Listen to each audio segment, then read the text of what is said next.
Alright, look good, look good.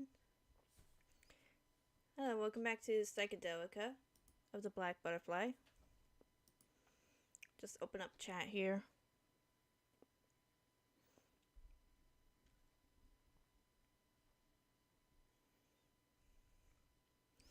I should probably start looking into making a start screen or end screen.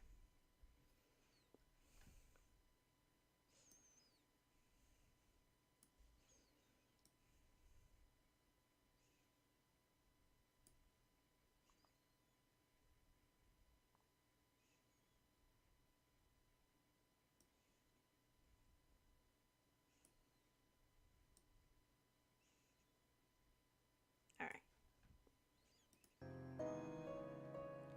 So, we are in the real world right now. We're figuring out what happened for us to get to the manor.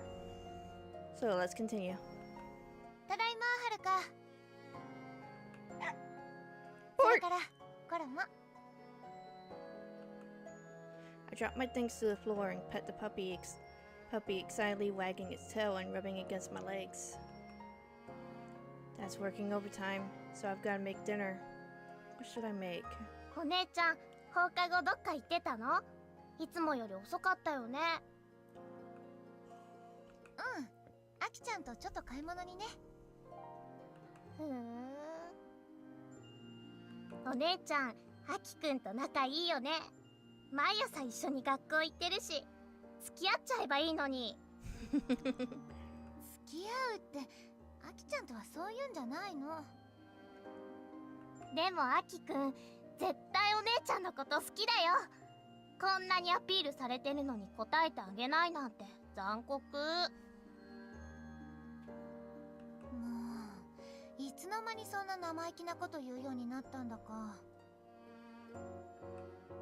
I wash my hands and start searching the refrigerator. Still, she's a good kid. She really helps me out at home. お姉ちゃんって男の人苦手だよね。私だって好きな人いるのに。まだその話続けるの？そうだな。お姉ちゃんには生意気な妹がいるから、その面倒を見るので精一杯なの。それって私のこと？だったら妹離れしていいよ。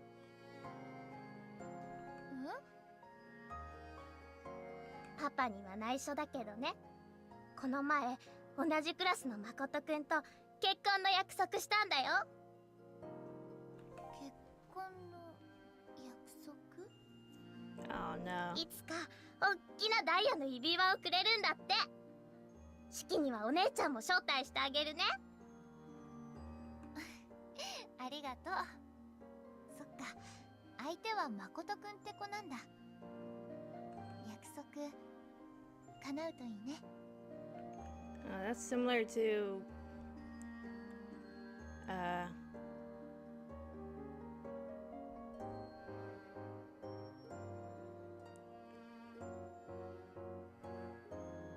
Natsu and her. Sorry, they made that promise too.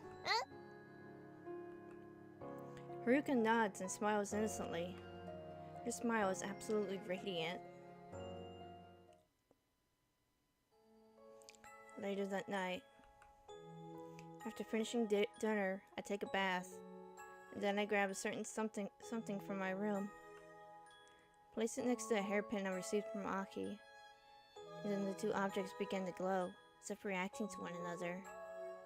やっぱり似てるよね。髪留めとサマーキャンプで拾ったかけら。Oh, makes sense now. The hairpin wings butterfly motif. The wings have jewels on them that look like stardust. The design is identical to the shard which I've kept in my desk all these years. I remember. The five of us found at the manor out west by the lake at camp. We were always together. Natsu gave it to me because he said it was pretty. I treasure it. なっちゃん。Saying his name sends an ache through my heart. With the 5 of us, Natsu was the oldest. Maybe that's why he was always watching out for the rest of us. I really liked him. That's why when he made a ring out of white clovers and proposed to me at the park that day, I immediately said yes. I wanted to marry him, no matter how young we were. The love was so real. It was a genuine promise. But he's gone now. He disappeared right before our eyes. Since then, I felt guilty about getting close to other boys. Over and over again, just keep reflecting on the past. If he were still with us, would we be at the same school? He'd probably be a lot taller now, but I'll bet that smile of his would be the same.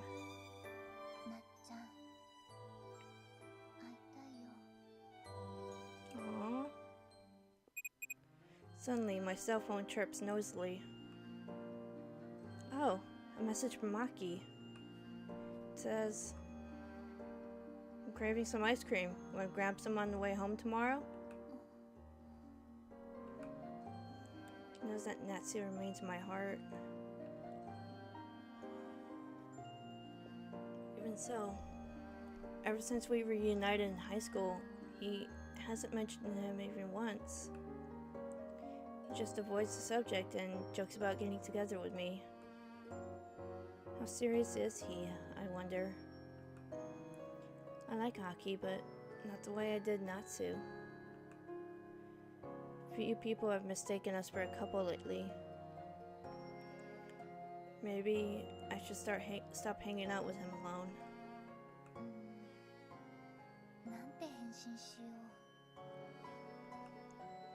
Put the hairpin and glass shard into my bag and returned my attention to my cell phone. Oh, I know. And so, after a short hesitation, I pressed the call button.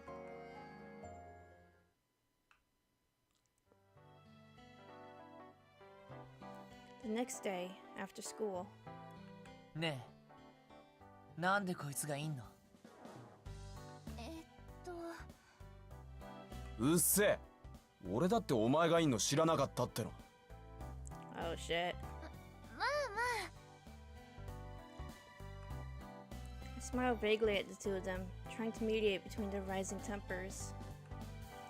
Last night I promised to go out with Aki, and then I gave Takia a call. 久しぶりに拓也くんに会ったから3人で遊べたらって思ったんだけど。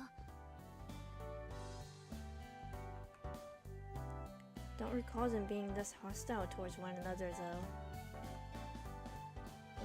Their long-awaited 10-year reunion wasn't full of heartfelt emotions.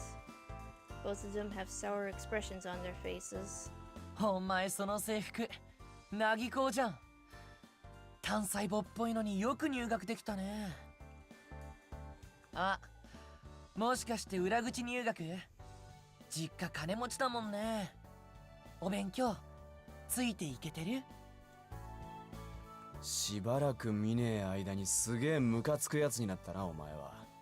昔はピーピー泣いてばっかのガキだったのに。性格の悪いガキ大将がいなけりゃ泣かされることもなかったけどね。The two of them whip sarcastic barbs back and forth at one another. They don't seem like enemies. It's more like they're...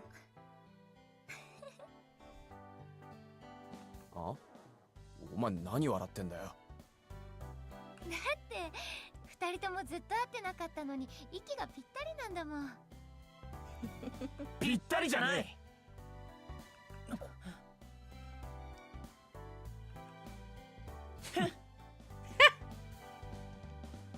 like two angry peas in a pod. とにかくせっかく集まったんだから今日は楽しもうよ。ね。They're like two aggressive chihuahuas. I take each of their arms and together we head down the shopping district.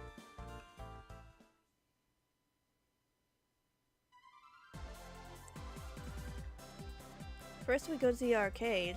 ねえ、まさか3人で撮ろうなんて言い出さないよね。ダメ？そのつもりで来たんだけど、久しぶりなんだからまずは記念撮影でしょ。だからってプリントシールかよ。ガキじゃねえんだから。あー、ほらほら、カウントダウン始まるよ。2人ともポーズポーズ。へえ、めんどくさいな。3、2、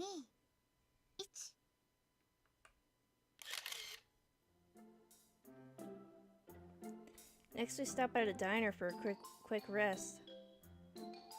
お前食い方偏ってんな。家でどんな教育されてきたわけ？ Damn, look how big that is. そっちこそ早食い競争じゃないんだから落ち着いて食べたら。ちんたら食ってたら料理冷めんだろ。てかなんでお前に指図されなきゃならねえんだよ。先にちょっかい出してきたのお前なんだけど。まあ甘いものでも食べて機嫌直して。お前それ突っ込むか迷ったんだけど。金魚鉢パフェって都市伝説じゃなかったんだ。That's a fit. Oh, wow. After we recharge for a bit, we go for a walk and visit a few more stores. Oh my gosh, that cat plushie is so cute. あきちゃん、なんかいいものあった？うん、このマスコット可愛くない？毛虫キャラのもじゃもじゃくんって名前らしいよ。もじゃもじゃくん？ちょっと独特すぎない？おいお前こいつの先輩だろ。はっきり言ってやれよ。センス悪いぞって。はあ？センスが悪い？美的感覚のないやつはこれだから。お前にだけは言われたかねえよ。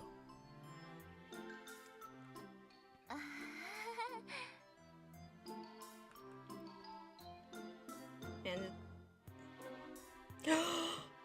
oh my god!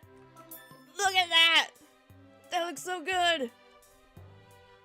Oh my god, I want. Oh my god, what she's got! It looks good too! Next, we head over to one of Aki's favorite ice cream parlors. あれ？たくやくんドリンクだけ？アイス注文しないの？俺甘ったるいもん苦手なんだよ。お前らよくそんなもん食えるな。うわ、出たよ、甘いもの嫌い男子。ブラックコーヒーとか頼んでカッコつけちゃうタイプでしょ。それでカッコつけられるって思ってんのか、ガキが。ガキって言った方がガキなんだよ、このガキ。Uh-oh. もう2人とも喧嘩ばっかりして大きな子供みたい。 Girls, you're both pretty. 大きな子供って。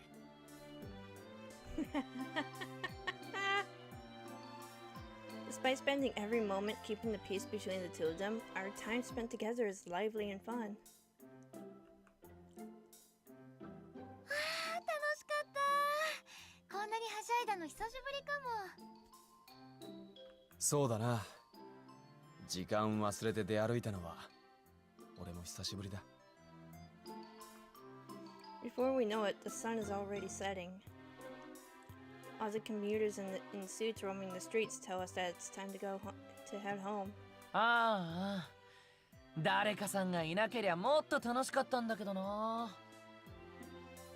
お前いちいち水さすなって。え、何その被害妄想。別に拓也のことだなんて一言も言ってないのに。視線が語ってんだよ、その憎たらしい視線が。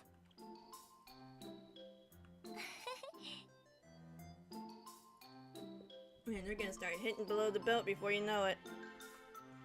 They look older, but they act exactly the same. Takia is still Takia, and Aki is still Aki. Seeing how they argue brings an old memory rushing back. 5 of us running around in the park as the sun sets. みんな揃ってたらもっと楽しかっただろうな。え、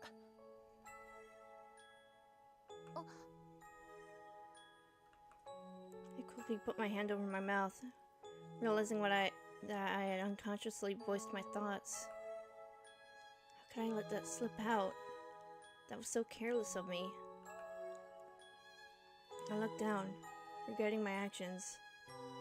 After a few moments, Takio adjusts his bag and speaks. さてと、俺行くとこあるからここで別れるな。今日はありがとう。こっちこそ誘ってくれてサンキューな。本当はもうちょい痛かったんだけど。拓也くん忙しいんでしょ。来てくれただけで嬉しいから。シッシ、早く帰れ。今度会ったら締めてやる。そんじゃお先。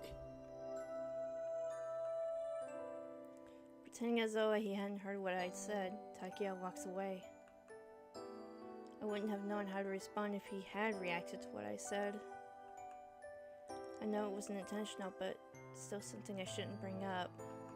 じゃ、俺らも行こっか。あれ、アキちゃん、また道が違う。He's walking towards my place again.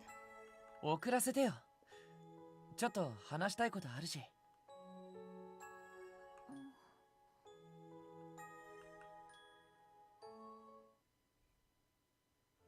Oh? Aki said he wanted to talk, but he still hasn't said a word. We walk in silence, not even engaging in our usual banter. I wonder what's wrong. It's the first time he's been this quiet. Normally he'll talk and talk about anything and everything. 今日はいっぱい歩いて疲れたね。よく眠れそうな気がするよ。そうだね。拓也くん全然変わってないよね。あ、身長はすごく伸びたっけ？それに声も低くなった。うん。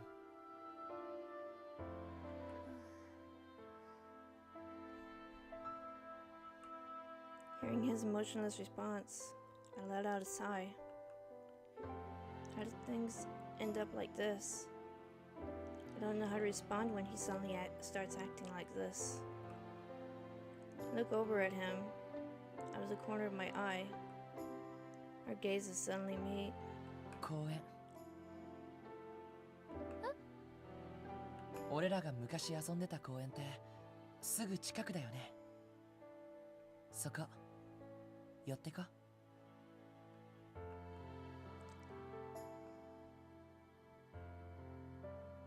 The park looks exactly as it did years ago.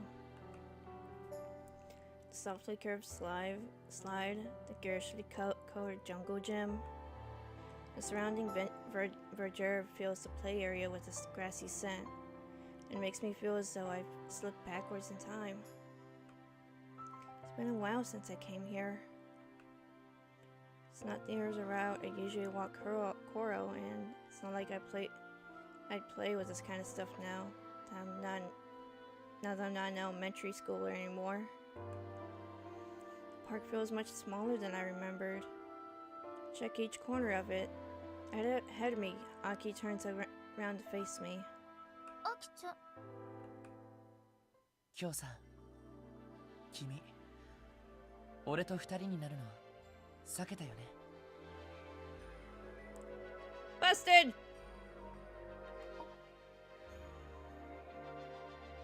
あいつと引き合わせたかったってのもあるかもしんないけど、俺と二人っきりになりたくなくてわざと予定かぶせたんじゃないの。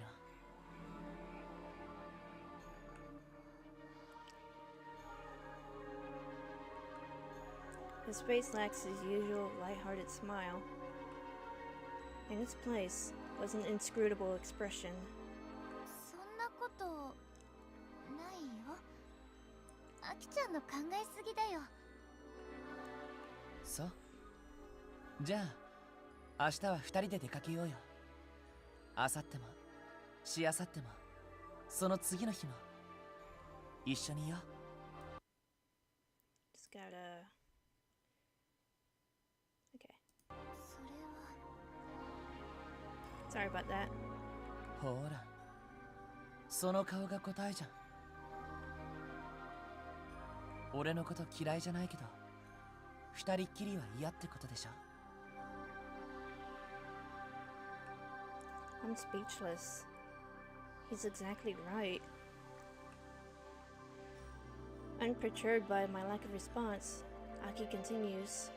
君さ、まだなっちゃんが好きなの？俺のこと意識してくれないのはなっちゃんのせい。 Oh shit. まあ、アキちゃんってば冗談はやめようよ。 Damn, he's good. こんな冗談言うわけないでしょ。 I know that, but we haven't talked about Natsu ever since we reunited. I start to feel agitated. 俺は君が好きだよ。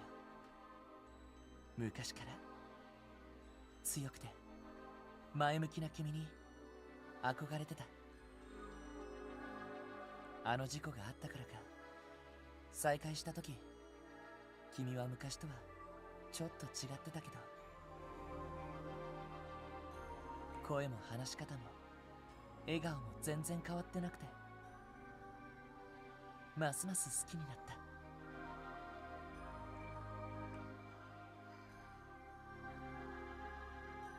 た。確かに俺、冗談っぽい言い方しかしてこなかったよ。でもちゃんと伝わってたよね。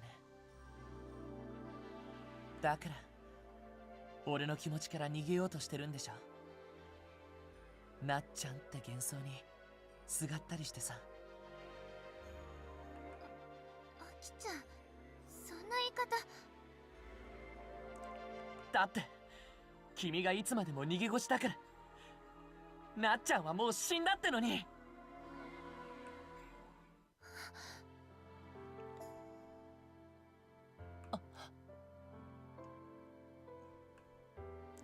He covers his mouth. He knows that has crossed the line. Ashamed, he falls silent. Neither of us speak. I know that Natsu is gone. Since the moment it happened, a dark, stagnant thing has lingered in my heart. そんなの分かってるよ。ごめん、こんなこと言うつもりじゃなかったんだけど。 His words wrap around my heart like some kind of magic spell. アキちゃんこそ変わったよね。昔とは全然違うよ。あの頃は優しくて繊細で、もっと。昔のことはどうでもいいだろ。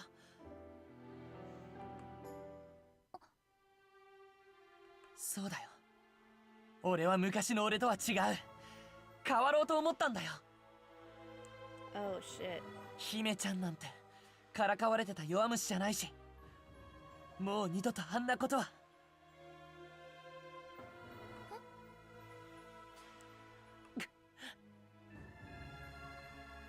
Another awkward silence ensues.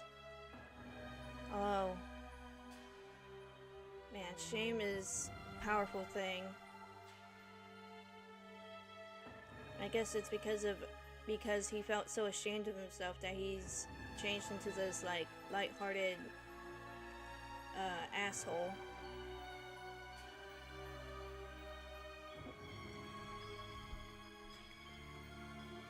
Whatever I might say, feels as though it'll only hurt us both. ね Gazing at his shadow as it grows in the sunset, Aki breaks the silence. 俺がどこの中学行ってたか知ってる？中学？どんな部活入ってて、どんな友達がいて、どんな生活してたか。転校してから高校に入学するまでの俺のこと。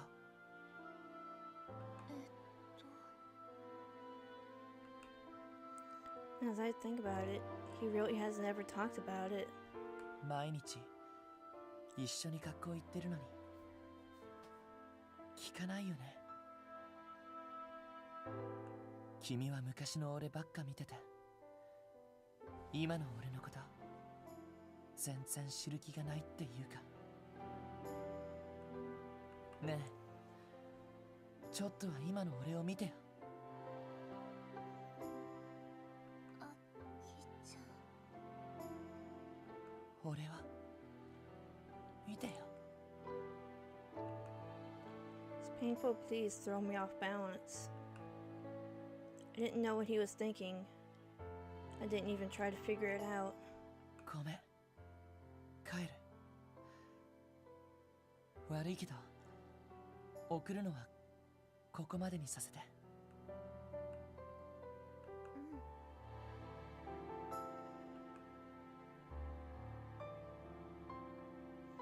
Before leaving, he stops and turns to face me one last time, as though he wants to say something. Ultimately, he leaves without another word. I only see him for who he used to be. I suppose it's true that I always do see the Aki I remember. I can't help but compare him to his past self and wonder why he's changed so much.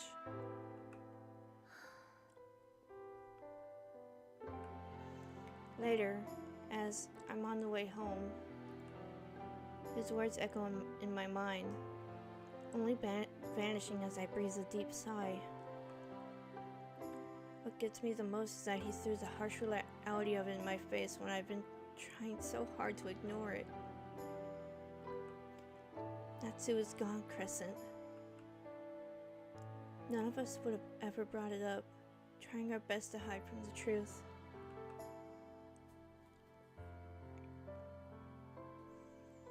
Here in the town I live is an annual summer camp for the local children's organization. 10 years ago, I went there with my good friends, Natsu, Aki, as well as the twins, Takia and Kazuya. We took the bus to the campground, surrounded by lush greenery in the outskirts of the city. The second we were free to go where we pleased, we all went down to the lake.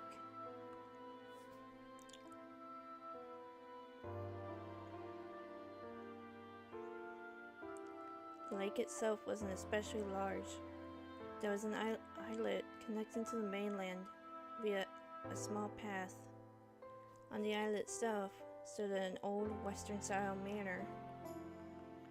The building was deserted, and in my eyes, it seemed like a castle out of a fairy tale. I excitedly invited the others to go exploring there, ignoring Natsu's repeated warnings about possible danger.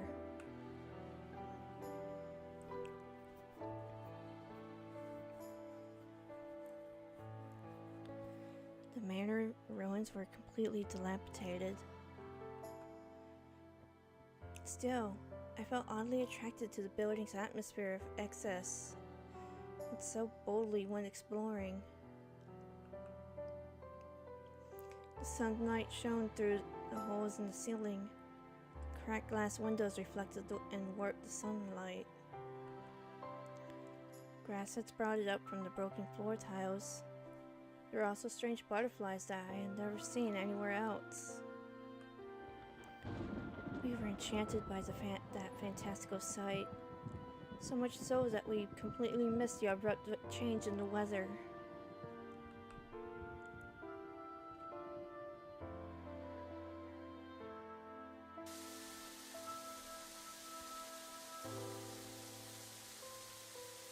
It was raining. By the time we realized it, a storm had already hit.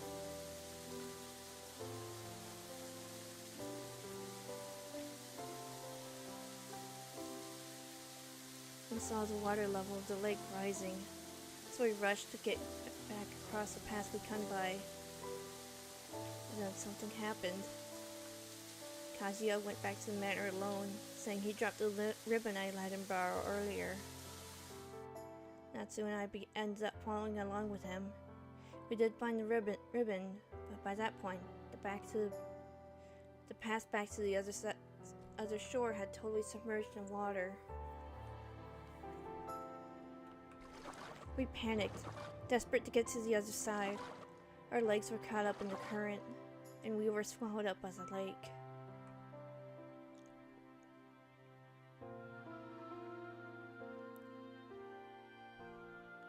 Afterwards, I awakened in the hospital and learned the horrible news. After rescuing Kazuya and me from the water, Natsu had drowned, dying in our place.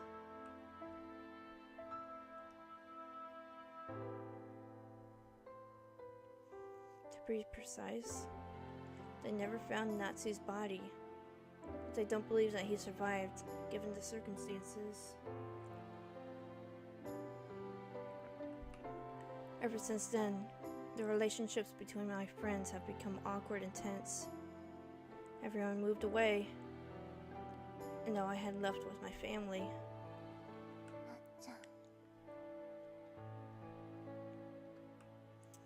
If only I hadn't urged them all to go exploring, none of it would have happened. If only we hadn't foolishly crossed that lake. If I hadn't worn the ribbon, if I hadn't joined the summer camp. So many regrets, so many ways it could have been different, but in the end, I was left with nothing else.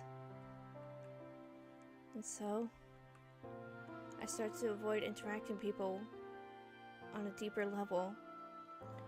I only kept the bare minimum possessions needed to live. I fear loss. And so I fear having anything or anyone in my life. That thought makes up the foundations of who I am now. I've been stagnant since that day, unchanging, always clinging to the safety of my memories. I wonder how Kazuya is doing. Does he go to the same school as Takuya? I didn't ask Takuya what happened after that day. I take up my cell phone and pull up Takuya's number. For some reason, I'm reluctant to call him. He said he had something to do. Looking back, he was in a bit of a rush yesterday, too. Where could he be going at this hour?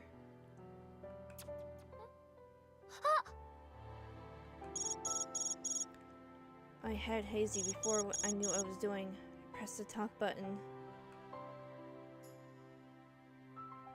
Oh no, I'm calling him. もしもし A curt greeting. もしもし、拓也くん？おうさっきぶりだなどうかしたのか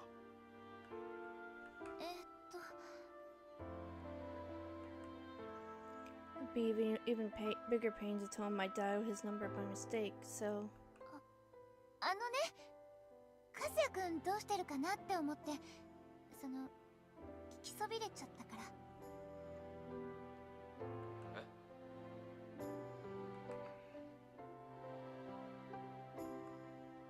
Huh? He went silent all of a sudden. 拓也くん？何かあったの？ああいやあいつは今俺といるけどそうなんだ。少しだけ代わってもらえたりしないかな。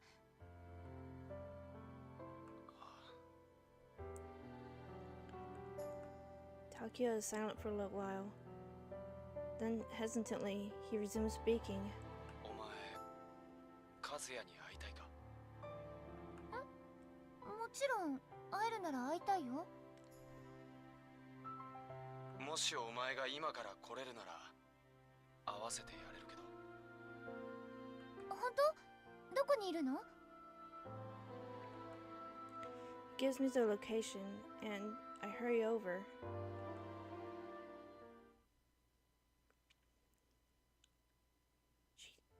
Oh my god, she didn't お know. 邪魔します。おうわざわざ来させて悪かったな。We are in a private room in the hospital. The clean, sterile room has a reclining bed in the center. On top is a familiar-looking young man. 和也、わかるか？幼馴染のあいつが来たぞ。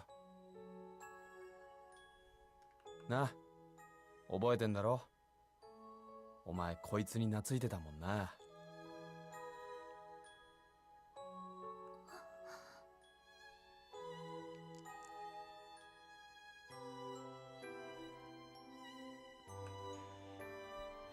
Takia is bending over gently, speaking to the sleeping Kazuya.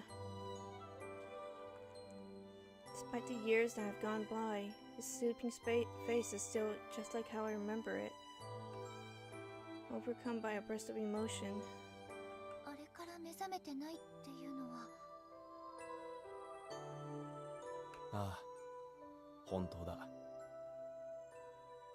見ての通り、いわゆる植物状態ってやつ。あの事故の後、体は何ともねえのに意識だけ戻んなくて、こうしてずっと眠ってる。まるで魂だけあの湖に置いてきちまったみてえだよな。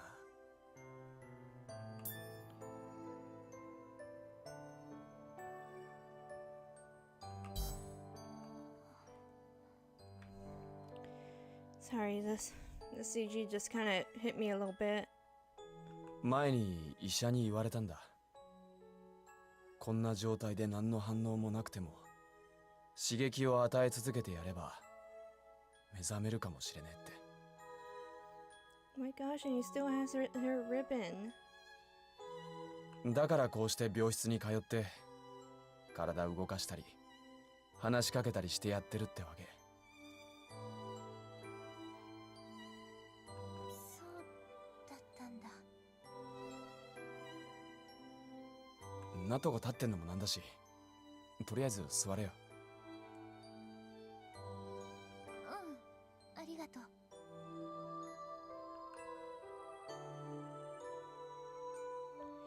Pulls up a chair. After I take a seat, I peer into Kazuya's face. There's a slight wrinkle in his brow, and his lips are pursed, as though he's in pain.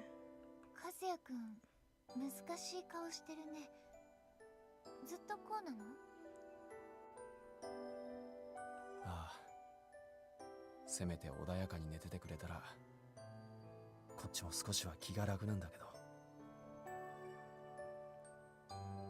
怖い夢でも見てるのかな10年もの間？そりゃ地獄だな。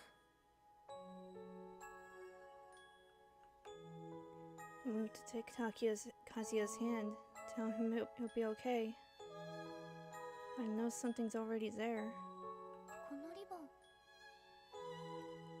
そういや、お前に借りたんだっけ？探検中怪我した和也の手当てに使わせてもらって。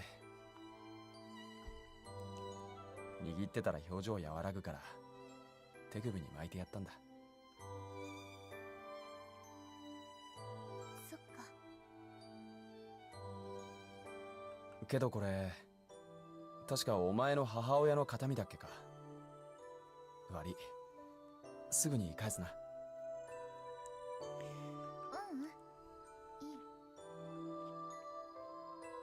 え？和也くんが目を覚ましたら直接返してもらうから、それまでは預けておくね。お前、サンキュー。いつか返せる時が来るといいんだけど。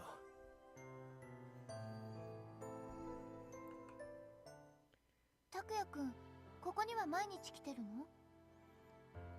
そうだな。基本的には学校終わったらすぐ来るようにしてる。俺しか面倒見てやれねえし。ご両親はあまり来ないの？拓也くんだって勉強とか部活あるでしょ？俺は部活入ってねえし、勉強はここでもできる。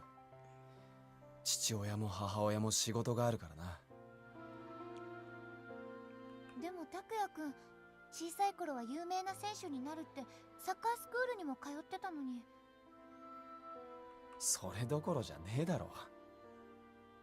こうなっちまった以上、夢がどうとか考えらんねえ。和也のことだけで手一杯だ。拓也くん。He was always in the center of our circle of friends. He talked about his dreams with such confidence. I never thought he'd be so tormented. And yet, it's something of a relief to learn that I'm not the only one fixated on the past.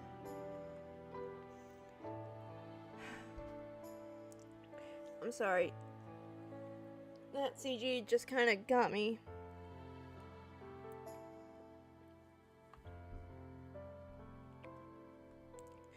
Although I really hate that part of myself.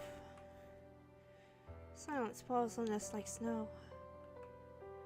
Normally, it would be awkward, but for some reason it doesn't feel that way with Takia.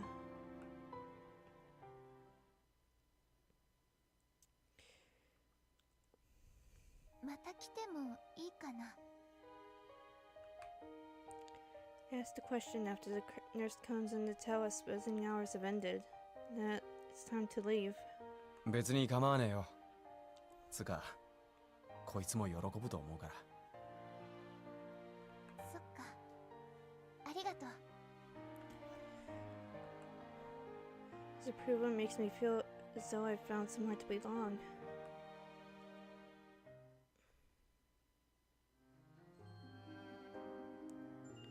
The next morning, Aki is waiting outside my door with his usual smile, as though nothing happened. We don't talk about what happened as we walk to school. Ignoring it makes it all the more suffocating. Whenever we have plans to go somewhere after school, he's always there waiting for me when we're off. But today, I try to avoid him. I take the rear exit of the building and head off to the Kazuya's hospital room. The blank-like space in his room is an unchanging nothingness, but it is somehow calming to me. As the days stretch on, I continue to avoid Aki and visiting Kazuya. 拓也くんはいないか。I've come to Kazuya's room once again today. I sit on a nearby chair and gaze at his handsome face peeking out from above his blankets. His hair obscuring his wrinkled brow irks me. 和也くん、髪伸びたね。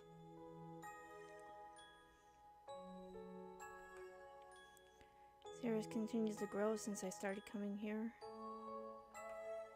Brush it aside, looking at his face.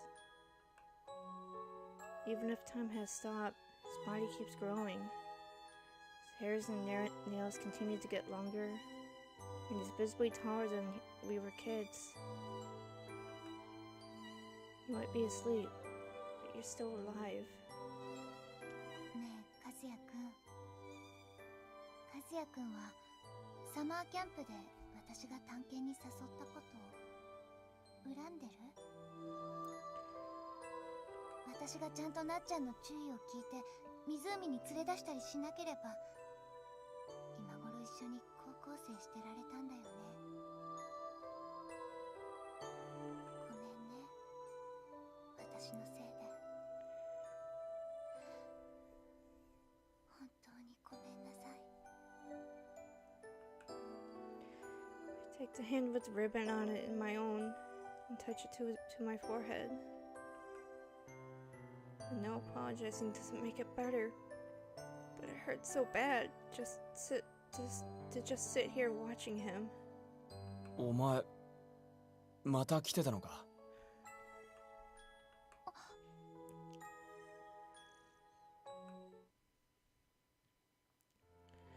I look up to see Takia leaning against the gets to the door. お邪魔してます。ってもしかしてそっちの方が先に来てた？ベッドの下に荷物が。ああ、医者に呼ばれてちょっと外してた。お医者さんに呼ばれて？和也くん何かあったの？心拍が弱まってきてるんだと。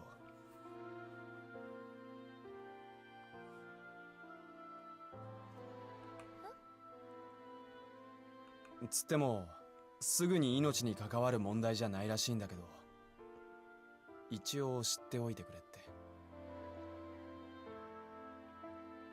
そうなんだ。そばで見てるだけじゃ病状まではわからないから心配だよね。にしてもお前も物好きだな。こんなとこ来ても面白くねえのに飽きもせず。和也くんに会えるよ。拓也くんもいるし、それで十分だから。やっぱ変なやつ。Takia picks up his school bag, motions me towards the exit. 今夜は雨らしい。本格的に降り出す前に帰ろうぜ。わかった。家まで送る。お前まだあの家に住んでんだろ？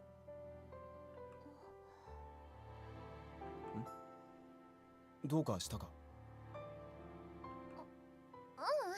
そうだよ。引っ越しはしてない。ずっとあそこに住んでる。わざわざありがとね。おう。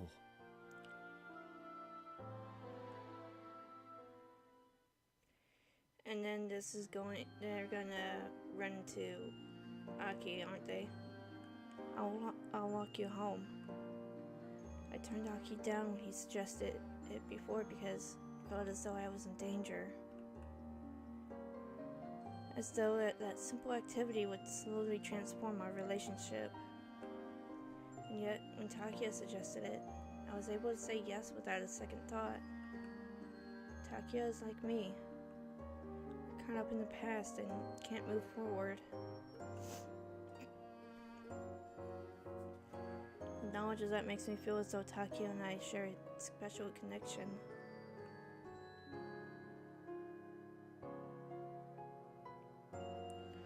On the way home, the aspirate glows brilliant red in the bright light of the setting sun, and we chat idly, like how's the school at store at lunch time is utter chaos.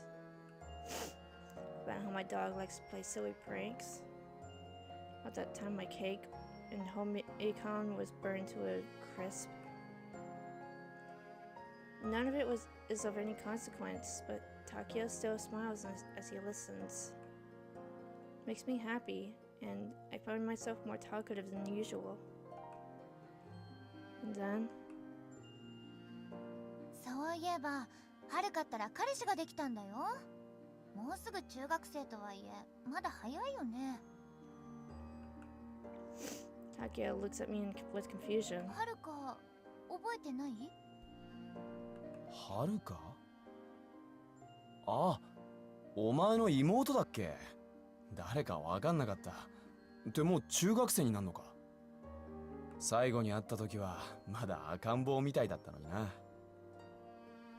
赤ん坊ってほど小さくはなかったと思うけど、今はおしゃれにも目覚めてファッションショーを覗いたりするんだよ。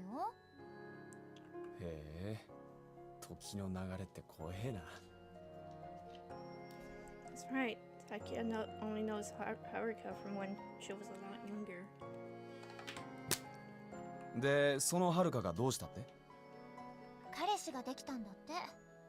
お父さんが携帯を買ってあげちゃったから毎日遅くまで電話してるんだ。携帯代なんて私より高いし、このままじゃ勉強もおろそかになるんじゃないかって心配で。お前なんか母親みてえだぞ。茶化さないでよ。でも実際年も離れてるし、親子みたいに感じる時はあるんだよね。ふん。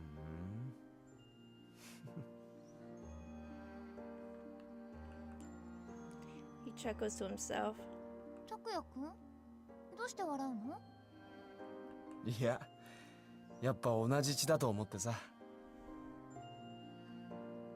同じ血？何のこと？お前だって小学校入るくらいの頃、夏希と結婚の約束して浮かれてたじゃねえか。結構似たり寄ったりっていうか、お前も。あ。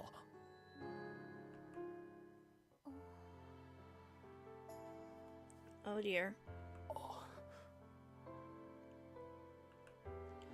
He turns away from me awkwardly, knowing he's said too much. Same as always. We thought we were avoiding the topic, but it always comes up again. We just can't forget the past, no matter how much we want to. We can't help but laugh at ourselves. Maybe this is some higher power's way of telling me to stop running away from it.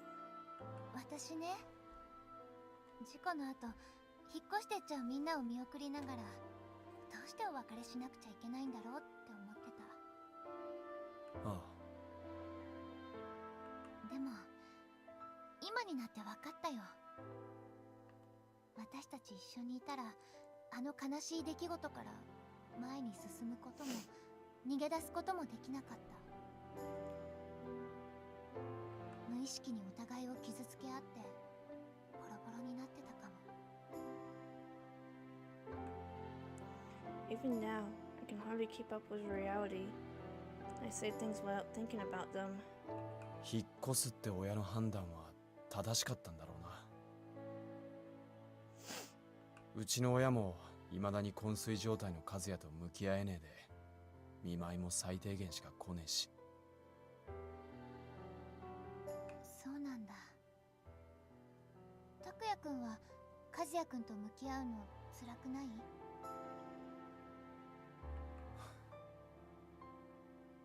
雨の日はあいつが溺れてる姿を思い出して憂鬱だし、じっと顔を見てたらやるせなくなるし。拓也く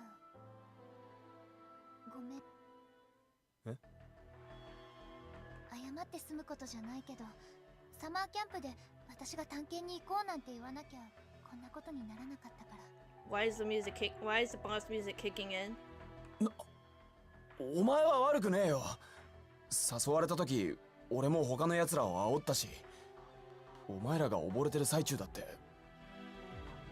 大人たちを呼びに行こうとしてくれたんでしょ？拓也くんこそ何も悪くないよ。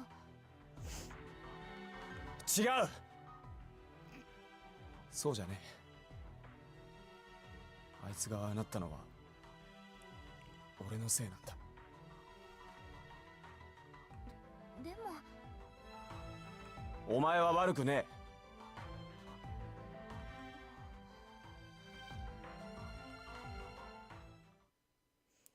He's so sure of himself when he says it. Shakes me to my core. My eyes start to well up. I... おい、どうしたんだよ。なんで泣くんだ。泣いてない。I've always blamed myself. I think I cut off her dialogue. I'm really sorry. And I still do, but it feels like something else has shifted in my heart. Hearing him defend me like this. Just real quick, I had to make sure everything's working.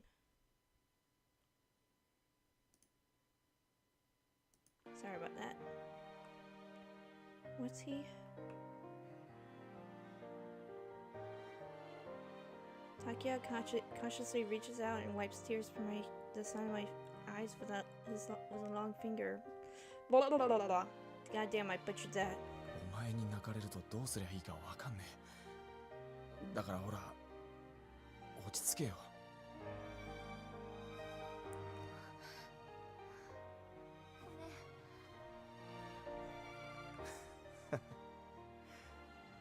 俺ら再会してから謝ってばっかだな。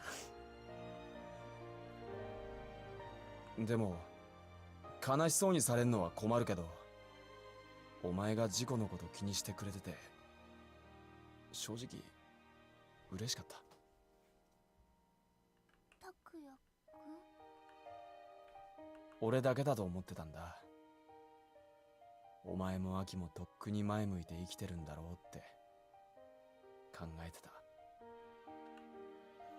自分一人が10年前に置き去りになった気がしてたから。こうしてお前が同じ気持ちでいてくれて、どっかで安心してる。I knew that was how I felt, but he feels the same way. I never would have imagined. ふん、そういうことだったんだ。Oh dear. アキちゃん。 Turning the direction of his voice, I see Aki standing around the corner, an ominous air about him. 最近授業後に迎えに行ってもいないし、なんか様子がおかしいとは思ってたけど、拓也とこそこそ会ってたってわけか。別にコソコソしてたわけじゃ。言い訳しないでよ。アキちゃん。ねえ、君はどこまで逃げれば気が済むの？ Oh boy. 俺から逃げる口実になっちゃん使うくせに、なっちゃんが死んだことは全然受け止めようとしなくて、それで今度は拓也。二人で寄り添い合ってればいつか立ち直れるとでも思ってんの？それともこいつなら逃げ回るお供にちょうどいいってこと？私そんなこと考えてない。考えてなくてもそういうことでしょ。実際こうやって二人で仲良しこよししてるじゃん。認めなよ、自分の弱さを。それから向き合いなよ。君はただ居心地のいい場所にいたいだけでしょ。居心地のいい場所って。アキ、お前いい加減にしろ。こいつを怒りのはけ口にすんなよ。Takia brushes off his hand and then stands between me and Aki. The mutual glares make things even more tense. お前もさ、なんで今さら現れるの？この子に近づくのはなんで？別に理由なんて。アキちゃん、そうじゃないの。拓也くんと、それから和也くんに会いに行ったのは私の方だから。確かに会いに行ったのは君かもしんないけど、拓也だって腹に隠してることあるでしょ。お前何を？それでこの子に慰めてほしいんじゃないの？許してほしいんじゃないの？二人とも弱虫だよ。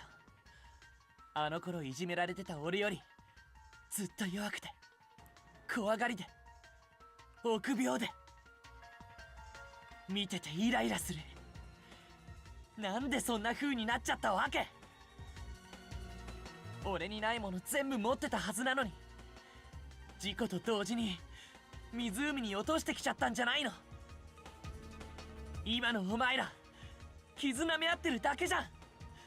すっげえみっともないよ。えめえ Punch him! やめてよ、拓也くんもアキちゃんも。こんなことしたって何にもならないじゃない。 No, punch him. I desperately try to stop Takia from lunging at Aki. せっかく会えたのにまたバラバラになっちゃうなんて嫌だよ。私はただ元の関係に戻りたいだけなのに。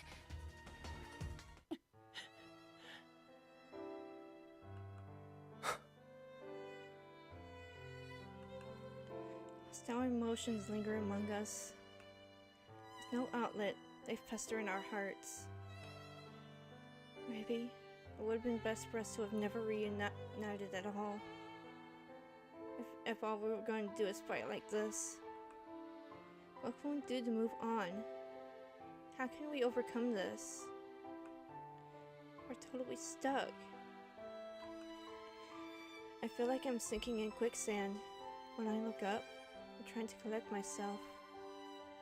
My eyes meet Oh, when I look up, trying to collect myself, my eyes meet Aki's. For a second, I consider turning away. Instead, I meet his gaze. Before long, he opens his mouth to speak. わかった。じゃあ、あの湖に行こうよ。俺たちがバラバラになっちゃったのは、あの事故が原因でしょ。だから、同じ場所に行って、湖のどっかに眠ってるなっちゃんを弔って、そこからやり直そうよ。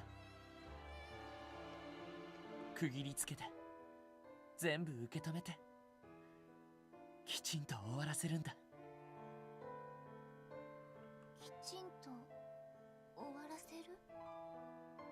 もう二度と振り返らないでいいように。お前も来いよ、拓也。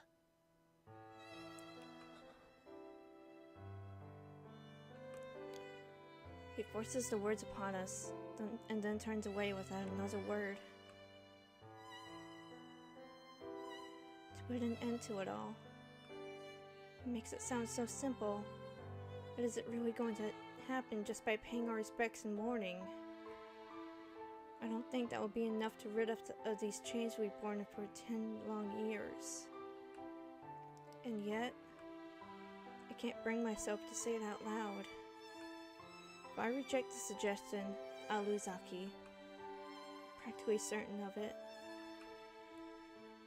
Why would you want to keep him around? He's an ass! On our next day off, we take the highway bus from the town center to the campground.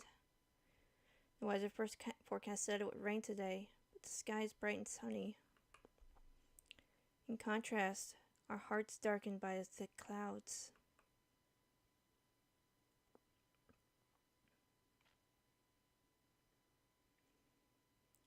The bus arrives just on time and stops at the station. With a distinct screech, the door opens. Takia takes a seat on the left side, while Aki makes for one on the right. The awkward atmosphere from the other day still lingers.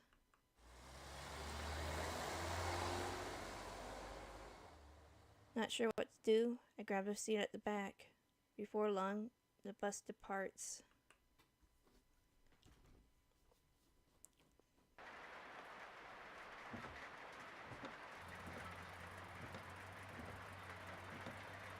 After a while, drops of water start to collect on the bus windows. Before I know it, rain beating down on the windows has grown so heavy that we can't see out of them. Where are we right now?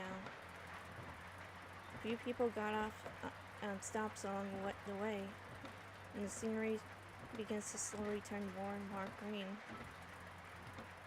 Nonetheless, we know that we have to stay on until the final stop.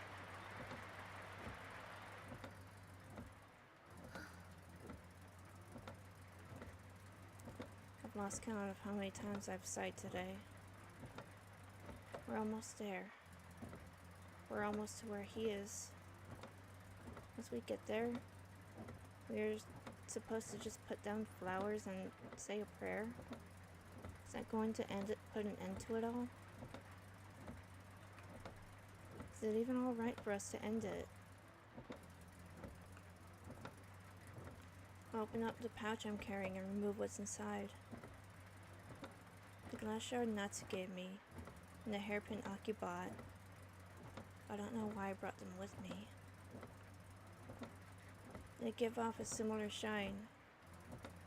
Feels to me like one of them symbolizes the past, and the other the future. They're both important to me. I can't choose between them. I grip them tightly, crushing the past and future together in the palm of my hand.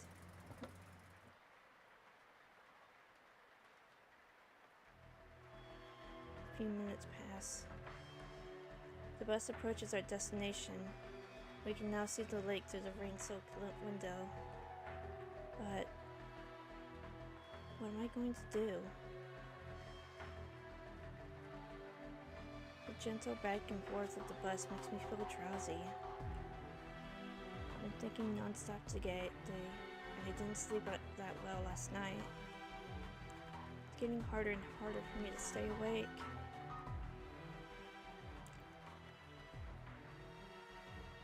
I start to blink repeatedly as my consciousness fades. No, I don't want to sleep yet. If I do, I'll arrive at the campground before I have a chance to collect my thoughts. Really? I'm not ready for this. Unable to stave off the drowsiness, my eyes slide shut. I tumble into a deep slumber. I'm barely able to stay awake, aware of the sounds around me. Pick up bits and pieces of a conversation between two male-sounding voices. やっぱ俺帰るわ。次の停留所で降りる。はあ？一体何言い出しちゃってんの？こんなの無意味だろ。弔いとかそんなことしたって、俺らはやり直せるわけねえんだ。なんで？なんでって。ああ、そっか。そうだよね。拓也は取り返しのつかないことしたもんね。どういう意味だよ。知ってるよ。お前、和也に嫉妬したんだろ。それで意地悪したんだよな。I think in the years that Aki was building up this new persona of his, he has become really good at reading people. And that is a really dangerous thing for someone like him. 探検中、怪我した和也にあの子が大事なリボン包帯として貸してあげたじゃん。それ間近で見てたお前は嫉妬して和也を手当てしてやるときわざとリボンを緩めに巻いたんだよな。Oh. Actually, it might be more than reading people. Never mind. やめろ。それが結果的にあの事故につながった。お前が変な小細工しなきゃみんな無事に戻れたのに。やめてくれ。なのに肝心なこと隠してあの子の弱さにつけ込んで。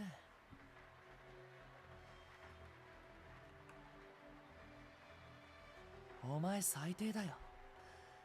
今さらあの子を巻き込まないでよ。いっそお前が代わりになればよかったんだ。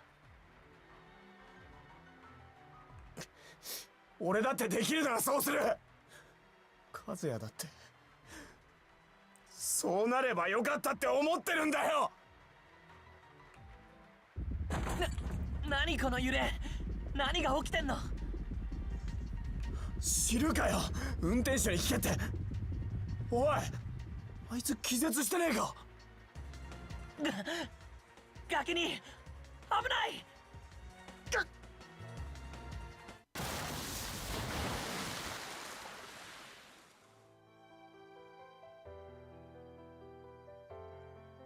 Our bus drove off the cliff? What the fuck happened to the driver? Yes, we're weak. We put on a tough face, but our hearts are unstable. All we could do was run away. Run away to avoid breaking ourselves, to avoid breaking anything else. That's why. This must have been some kind of retribution. We're dragged into this bizarre world. We laugh, cry, fight, struggle, and live. Were we able to change? Were we able to move on? I'm falling. I'm falling.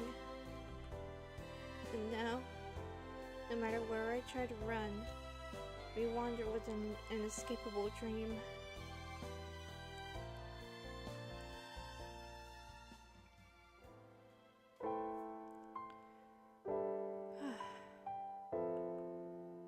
I'm just gonna skip the credits. Oh man, that was heavy.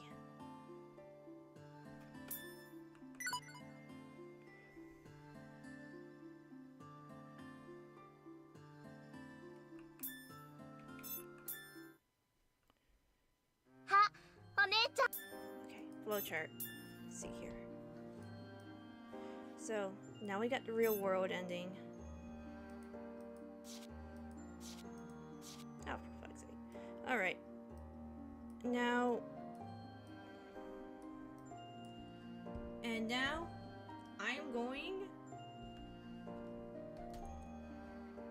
to open the guide back up.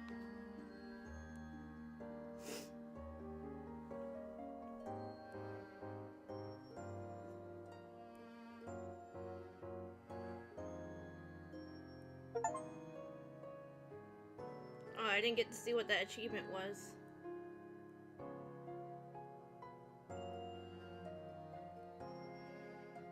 Alright.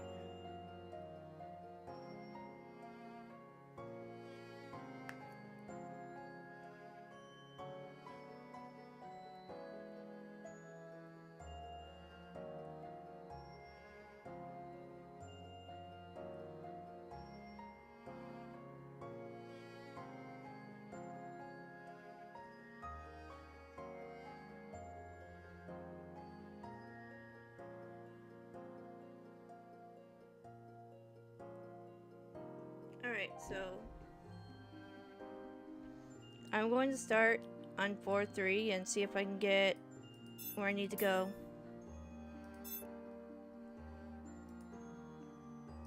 From there.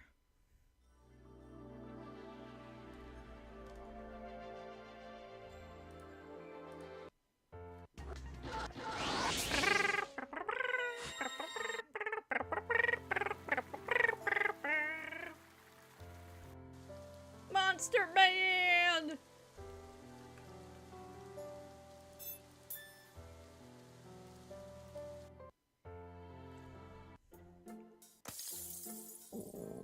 And now we skip.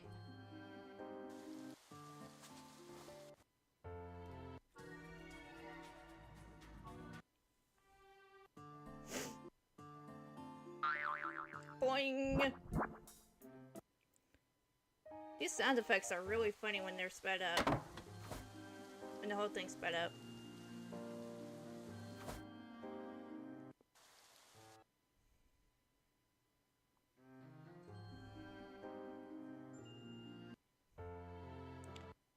Uh-oh, it's getting choppy.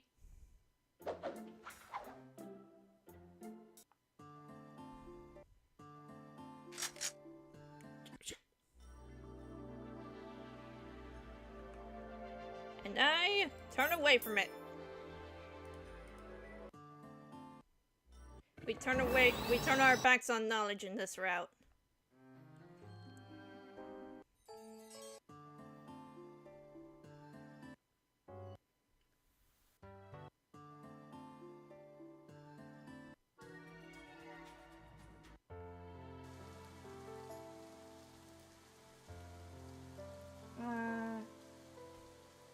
Have to, whatever it takes. Aw, Coco's so cute!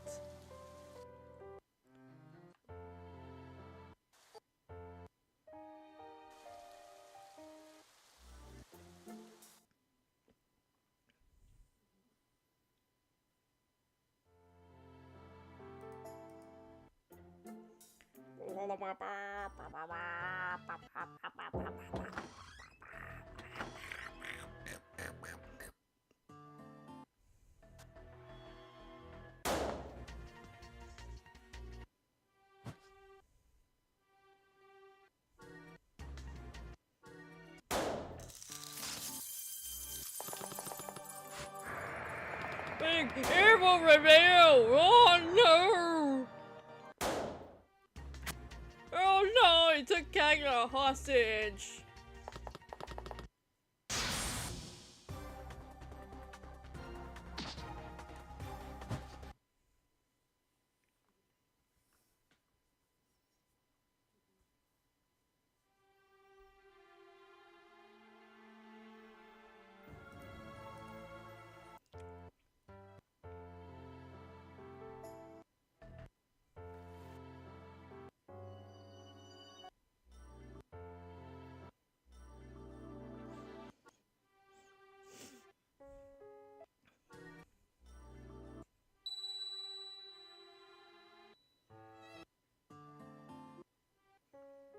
私は Ah! Finally! I want to go now. あんまりゆっくりしてられないよ。すぐにでも行きたい。けど本当に大丈夫なのか？ I didn't see the question.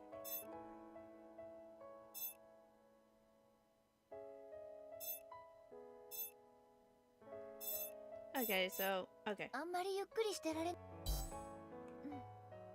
いつまでもここにいたって何も変わらないし、それに影谷さんのことが気になるから。それはまあそうだけど。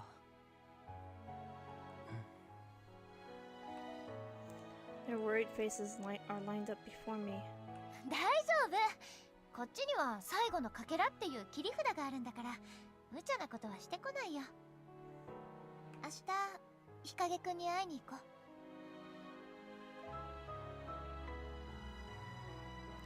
Afterwards, we first discussed whether or not we'll be able to negotiate with Hikage, and then whether or not we'll be able to return to our world, and whether or not the kaleidoscope is really the key to doing so. As conversation continues, my head gradually starts to feel caught in a haze of uncertainty. I want to go back to our world, but I believe the way to do that was together, as friends who trusted one another. Even with all my sadness, all my pains, neither words nor tears escaped from me. We finished deciding our plan of action for tomorrow, and head off to bed early in the hopes of being ready for whatever awaits us.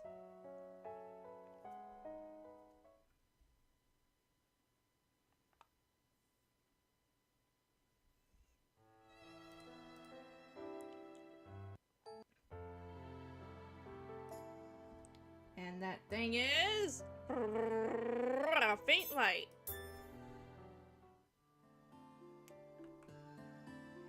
All right, so something should change, right?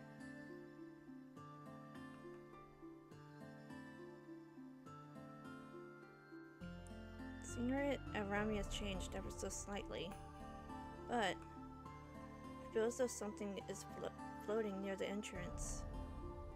What is that? I wake up and walk towards the light. Quietly, I slip out of the greenhouse, alone. None of them noticed me leaving. What could that light be? I thought it was something outside. Oh, I gotta mute. Hang on.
Natchan!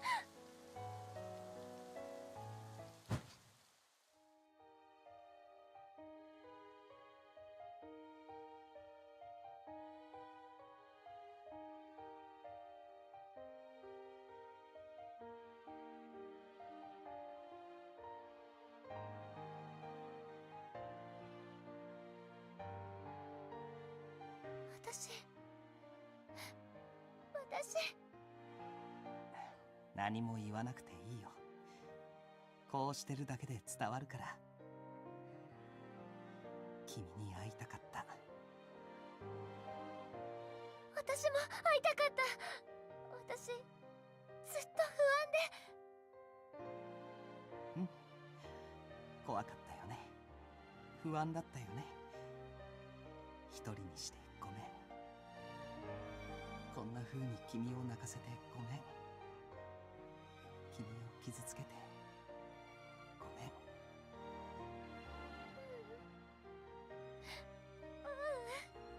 いの。私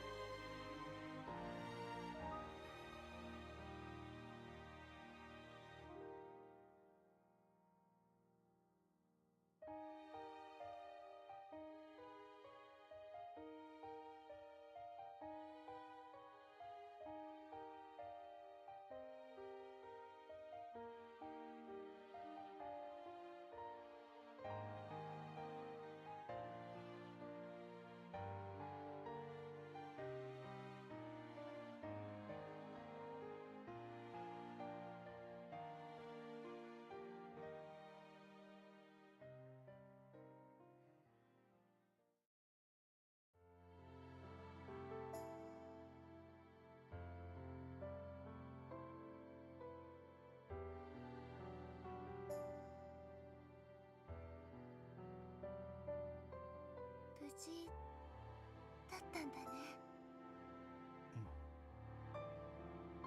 日陰くんのところから逃げてこられたの？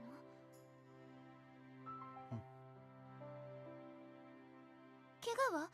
傷は深かったんじゃないの？もう動いて大丈夫？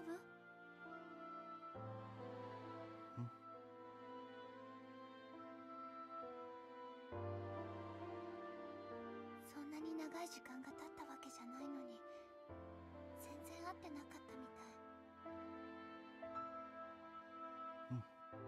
そうだね。どうしたの？さっきから同じ返事ばっかり。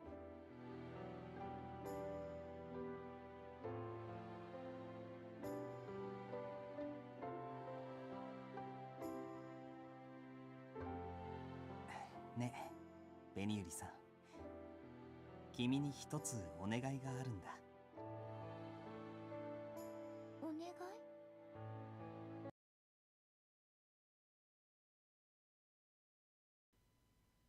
？Nana had to ask me a question right before I... No, ma'am! Oh, goodness. 今夜僕はそのためにここに来た。お願いって？ Yeah, so far this is all the same. Kaguya reaches out and touches my cheek. 君の大事なものが欲しい。それを僕にくれないかな。私の大事なもの？ Unless I messed up. そう、大事なもの。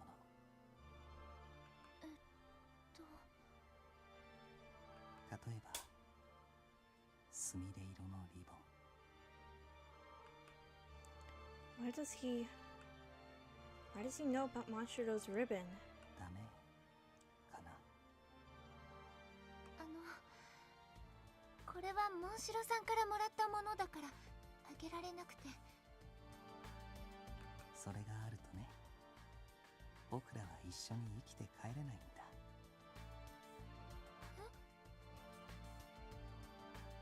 思い入れや執着のあるものは魂をこの世界に引きとどめてしまうんだって。 Good evening, how's it going? It's going pretty good, Mr. Egg. Welcome to the stream. How are you? 僕は君と一緒に元の世界に戻りたい。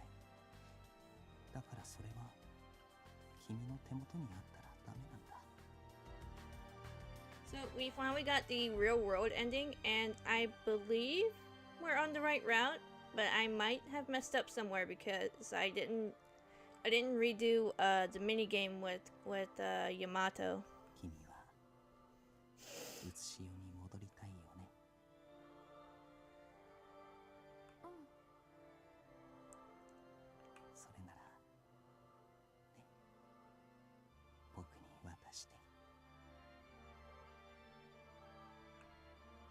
His fingers, his voice, his words.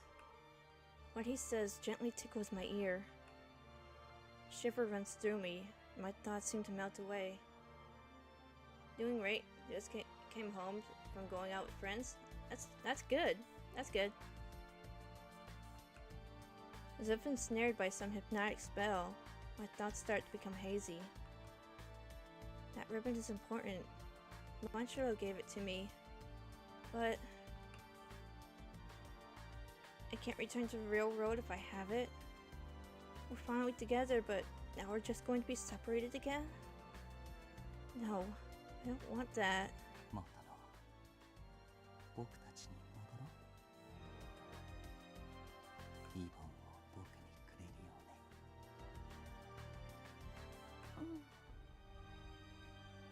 よかった。嬉しいよ。Yeah, so far all of this is the same, so I might have messed up. I removed the violet ribbon from my pocket and handed it to Kaguya. It has wrapped itself around my hand, as though it doesn't want to leave me. Kaguya twirls it around his hand and pulls it away.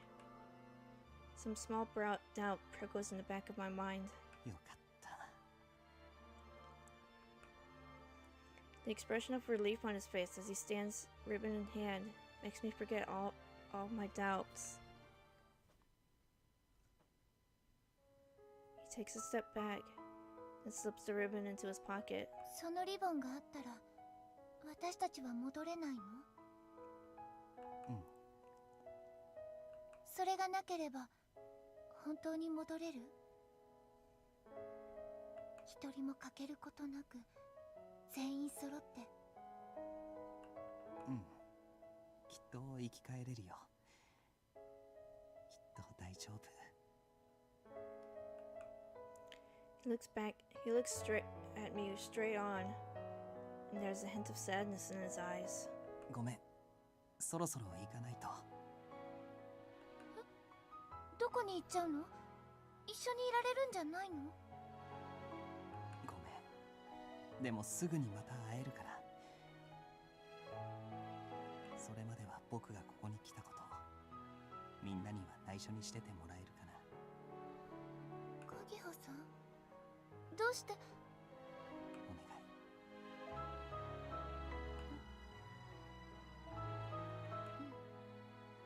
わかった。他の人には秘密にする。君はやっぱり素直でいい子だね。So, I'm at an impasse where I should have skipped all of that. And now I feel like if I do skip now, oh, it's kind of read, so just skip.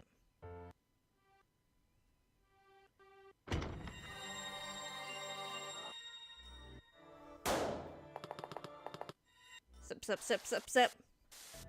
Those stepping noises, when you speed it up, it's really funny for some reason.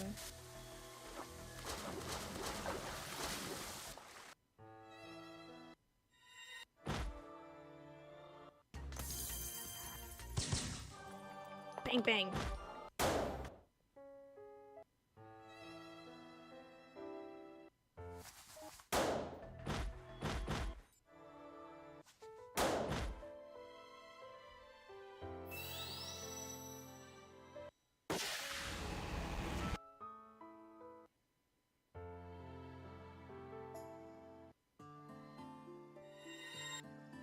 Ooh, bright light. Okay, so where are we on the flowchart?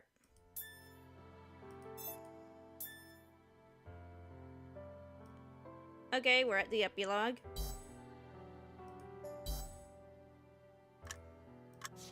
Oh shit, no, not all. 数学は終了と。次は英語の問題集か。Yeah, baby! The living room is ablaze with the light of the setting sun. The sounds of our pens scratching out on paper echo through the room. No one from the family is home yet. It's been a week since I was discharged from the hospital. My physical condition is getting better and better. But I was told to wait and see, so I hadn't been going to school. I've just been studying at home. My injuries are healed now, so I should be fine. When will I be able to go to school again? Doing nothing in this quiet house reminds me of being trapped in the manor again. We finished repairing the kaleidoscope, and we were able to return to the real world. And then, each of us woke up in the hospital, but we weren't able to see each other until we were discharged. The route is saved? Hell yeah! I was told that we were all doing well, but I started to worry because I didn't get to see anyone. As I worked on my assignments, I let out a sigh when I think of the others. Maybe I should text them and ask them to meet. Might cause problems if they're not fully recovered yet, though. I hold my cell phone in hand and hesitate. Suddenly, my phone rings. よう、久しぶりだな。拓也くん。 He calls me to the park. When I spot him, I notice that he's wearing his uniform. He looks like he's on his way home, his school bag at his side. 悪いな。わざわざこんなとこ呼び出して。全然平気だよ。でも、ほんと久しぶり。Takia seems to have made a full recovery from his injuries. It really doesn't seem like he was in a coma for weeks. It's been a while. I'm kind of nervous. 拓也くん、もう学校行ってるの？何日も前からな。ってお前、まだ休んでんのか？具合悪いのに無理させちまったか？元気なんだけど、お父さんも先生ももう少し様子を見てからって。大げさだよね。まあ、俺らこっちじゃ何週間も眠り続けてたらしいし、無理もねえよな。うん。今は遅れた分取り返さないとって頑張ってるよ。そっか。Although it's setting, the summer sun is relentless. Takia's forehead is beaded with sweat. He rubs it off with the back of his hand. His claws are gone. He's totally back to normal. Actually, I'd say he looks even more mature than he did before. 俺の顔がどうかしたか？なんでもない。本当に戻ってこれたんだなって。こうして暑いなんて感じられるのも奇跡みたいなもんだよな。そうだ、和也くんは目を覚ましたって聞いたよ。ああ、俺と同じタイミングで意識が戻った。つってもあいつの場合10年も寝たきりだったから手足動かすのがやっとだけど。でもちゃんと意識はあるんだね。よかった。まあ立ったままってのもなんだから。That kind of reminds me of the scene in Kill Bill, Volume 1. Or like, she wakes up from her coma, but she couldn't move her legs, so she had to... Well, she still beat some people up and then stole a guy's car keys, got into his truck. And then she had to focus on moving her big toe. And that scene was pretty intense, like, she was telling herself to move your big toe. Move your big toe. And then it finally twitched, and then she goes, the hard part's over, now for the rest. I don't know, that scene just popped in my mind. I spot some swings out of the corner of my eye, so we take a seat on them. I look out the gold-lined clouds and wait for Takia to say something. 子供の頃よくここで遊んだな。His words are a murmur. なんも変わってねえと思ってたけど、こんな小さい公園だったんだな。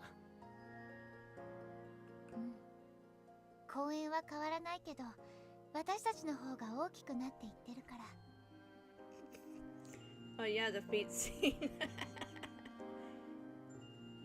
Yeah, Certified Tarantino moment. Quentin Tarantino will use any excuse to get some feet into his movies. 俺たちも変わっていってるんだよな。He purses his lips tightly and looks at me. 今日呼び出したのは話があるからなんだ。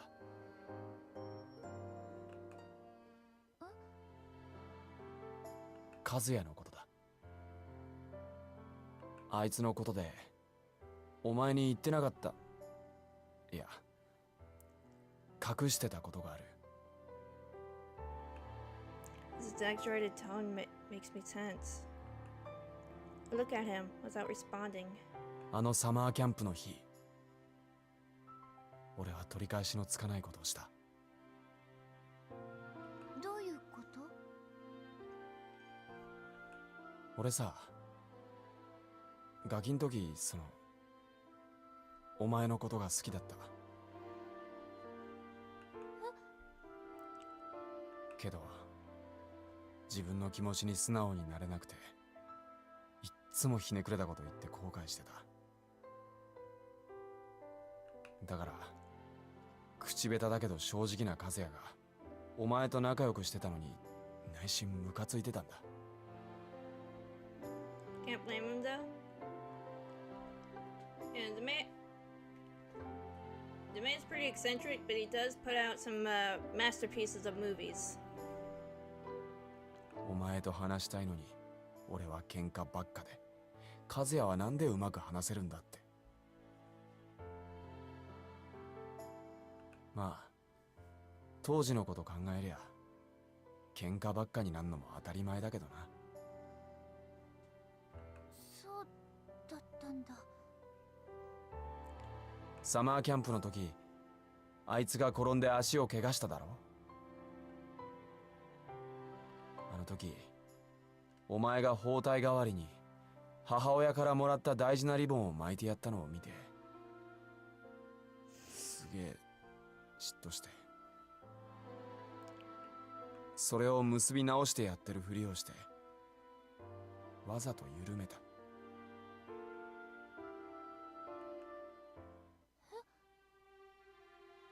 リボンがなくなってお前らが喧嘩すればいいって思った。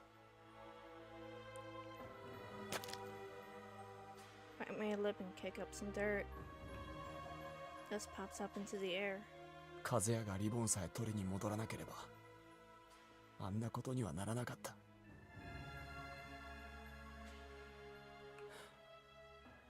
あの事故は全部俺のせいだったんだ。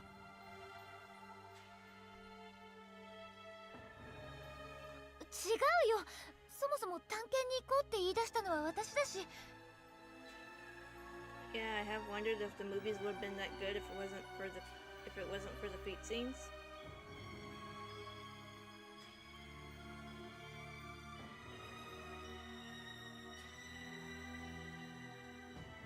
I froze for a moment to try to think of a response to that.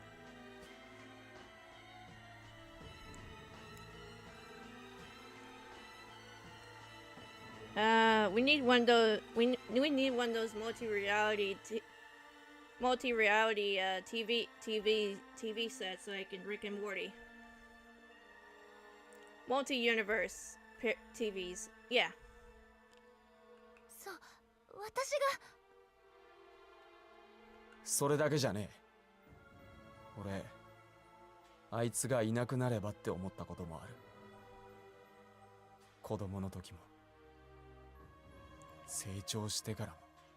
And confessing something this big must be making him really anxious. 毎日病院に通ってたのもあいつのことを本気で心配してるわけじゃなくて、ただの罪滅ぼしだったんじゃねえかって。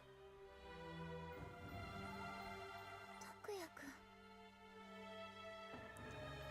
ただ許してほしかったから。バカみたいだよな。自分勝手で。そんなことない。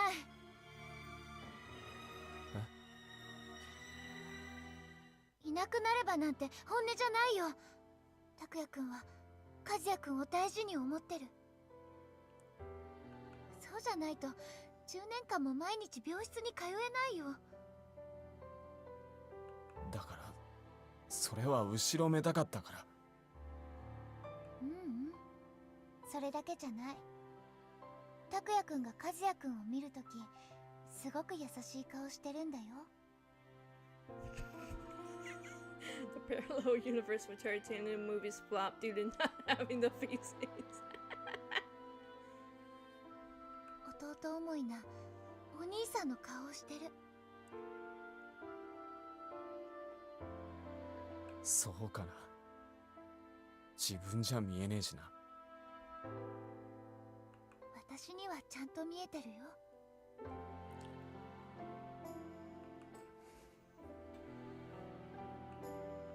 私あの館にいた時いろんな拓也くんを見てきたよ。強い拓也くんもちょっと弱気な拓也くんもいっぱい。 The scene sounds pretty serious. Can't read at 144p. I know what you're talking about. Totally okay.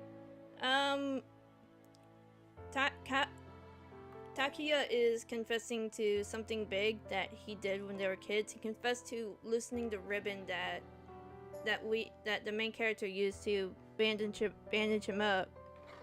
And then that ended with his brother in a coma and one of their friends dead. でも一番見てきたのは優しい拓也くんだった。 So he's been blaming himself for what happened to them for 10 years. 記憶をなくしてもずっと和也くんのこと心配してて早く館を出たがってた。罪滅ぼしって理由だけだったらきっとお見舞いのことだって忘れちゃってたんじゃないかな。だから拓也くんが和也くんを大事に思ってるってこと私は知ってる。あの世界でもここでも。お前。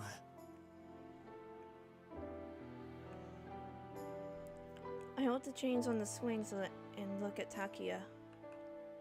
His deep blue eyes stare back at me. 俺はお前に知ってほしかった。もうどんなことからも逃げたくなかったから。 Damn, that must be harsh. Guilt can destroy someone. It can.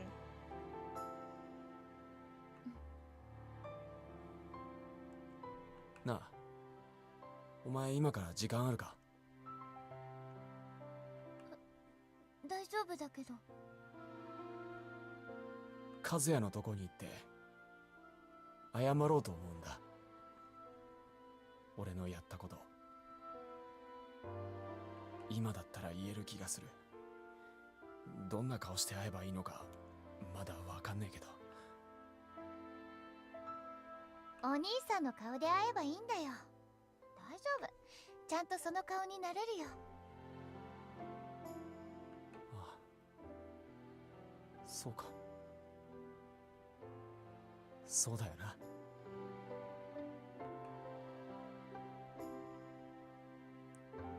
We open the door to the room and are greeted with the sterile smell of a hospital.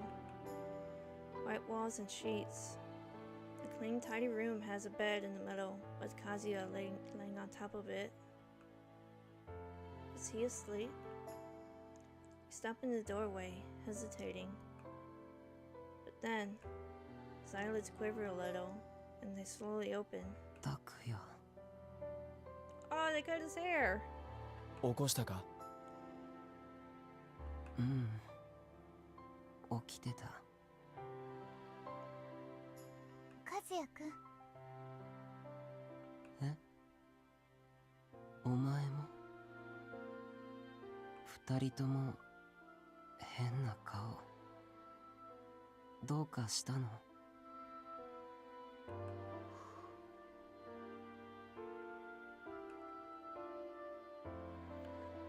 We look at one another briefly before Takia walks over to the bedside. 俺さ、お前に謝りたいことがあるんだ。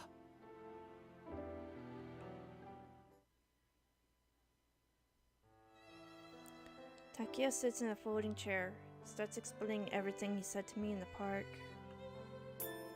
Just want to look at the seat.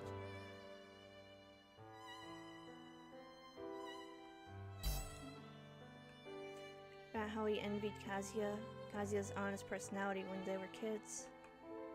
About how he purposely loosened the ribbon. About how he wanted Kazuya and I to fight.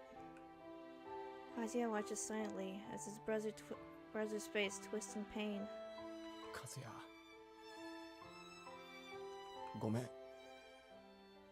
ごめんな。俺、お前にずっと嫉妬してて、最低なことを考えてた。自分が素直になれないの棚上げして、お前がいなければこいつと仲良くなれるなんて。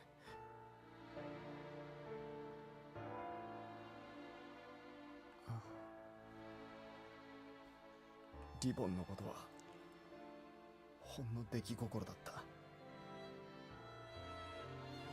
けどそのせいでお前はあの館でずっと一人ぼっちだったんだよな。謝って済むことじゃねえけど、それでも謝らせてくれ。悪かった。ごめん。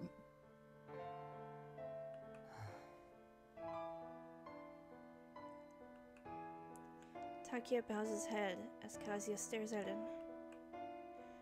After staring expressionless for a few moments, he finally responds in a disaffected tone? Huh? Disaffected tone? It's probably what they meant to put in. いい。もう終わったことだから。いや、だけど拓也はバカだ。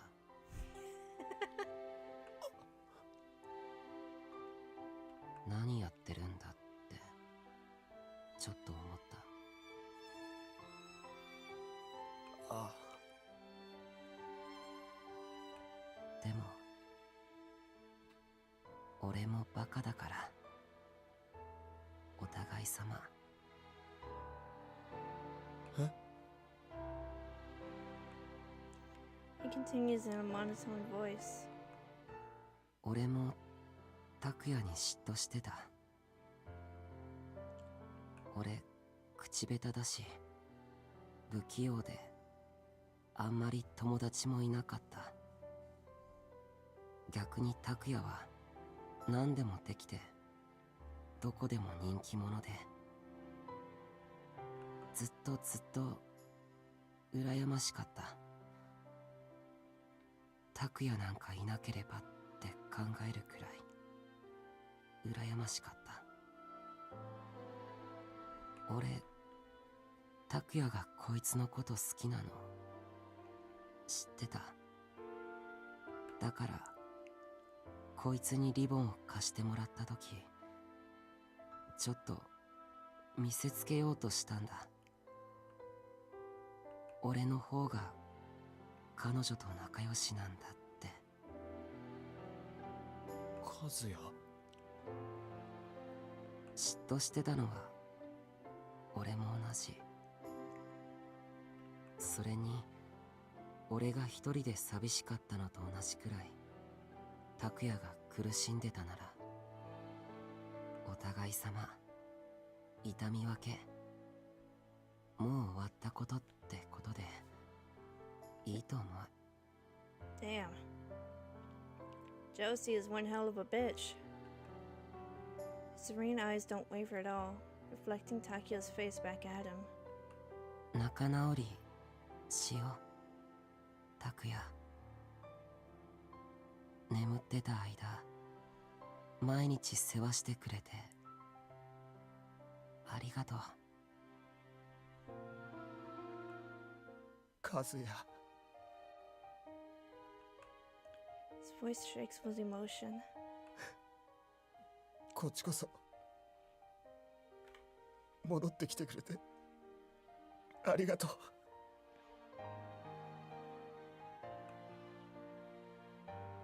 う。ねえ。Kazuya beckons for me to come closer. That's right. I have to apologize too. Yeah, my sister's cat just hopped onto my bed and gave me a jump scare. Cats are sneaky. I was the one who invited everyone to go exploring. That's what caused the accident in the first place. 和也くん、私も。なんか謝る気ならもういいから。それより手出して。手？ I stopped dead in my tracks and hold out my hand as just directed. これ返す。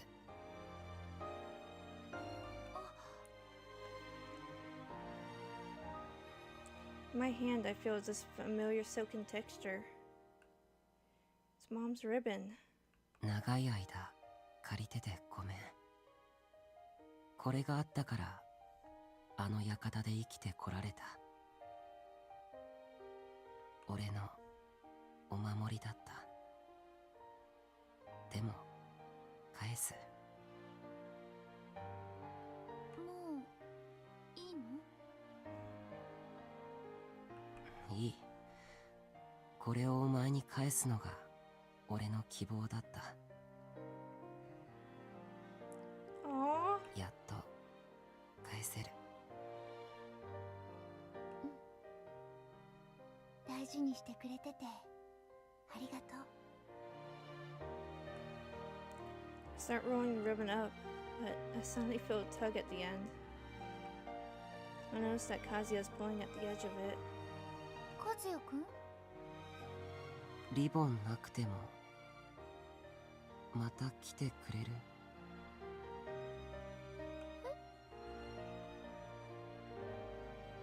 また会いたい。たまにでいいから来てほしい。お願い。Oh my god, look how cute his smile is! The sweet, imploring tone makes me smile. I take his hand in both mine and reply in a teasing voice. そんな風にお願いされたら毎日来ちゃうよ。嫌がられたって来ちゃうからね。一人にしてって泣きつかれたってもう絶対に一人にしてあげないんだから。それでもいいの、和也くん。I say it, mock threateningly. He laughs. And then, うん。いいよ。his smile is the brightest I've ever seen. And with a whisper that only I can hear, 拓也を助けてくれてありがとう。拓也のことよろしく。a great CG screenshot and frame it. You know what? Why not?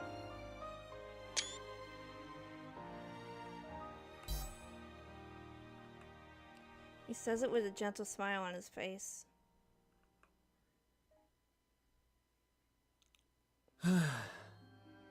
あいつちゃっかりしてるよな。喋りはうまくねえのにツボは抑えてるっつうか。全然不器用じゃねえよ。 On our way home from the hospital, Takia is mumbling to himself as we walk. The dusk sky has already given way to night. The clear summer sky glitters with the light of countless stars. I wonder if Takia heard that last thing Kazuya said to me. Take good care of him. I look over and suddenly our eyes meet. My heart starts to race. お前、昔から和也には甘かったよな。だから俺。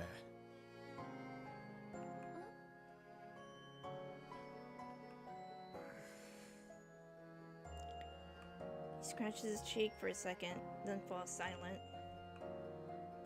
The awkward silence continues. Can't bear it any longer, so I look down at the ribbon in my hand. The one light in the darkness was something precious to me. Mom gave this to me. Said it would lead to a wonderful future someday. This ribbon taught me to believe in hope and to overcome despair. It has changed hands many times, and it is filled with all manner of emotions. And now it has found its way back to me. I had hope I would have become a better woman by the time I could wear this. Would it suit me now? どうしたんだ? Oh, gotta mute.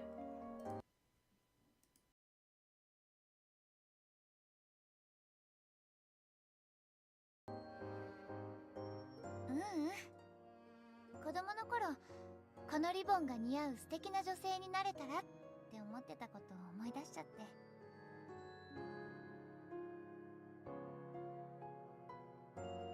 小さい時は髪が短かったけど、今ならちゃんと言えるかな。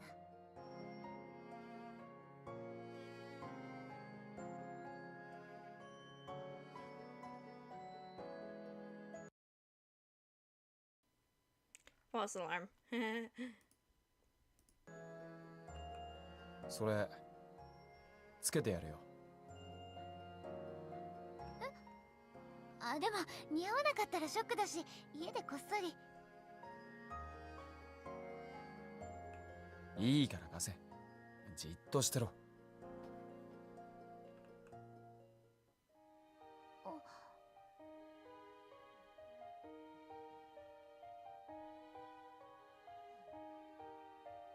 今度はほどけないようにしねえとな。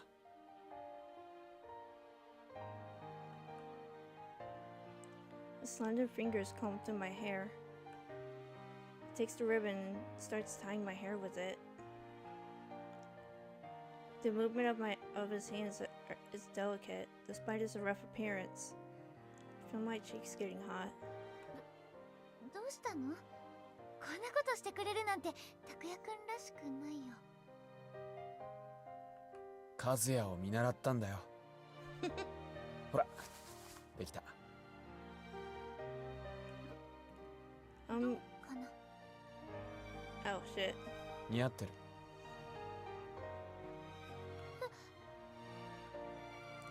The raw emotion in his words reaches straight to my heart, turning my face red all the way to my ears. 子供の時から思ってた。お前がリボンつけたら似合うんだろうなって。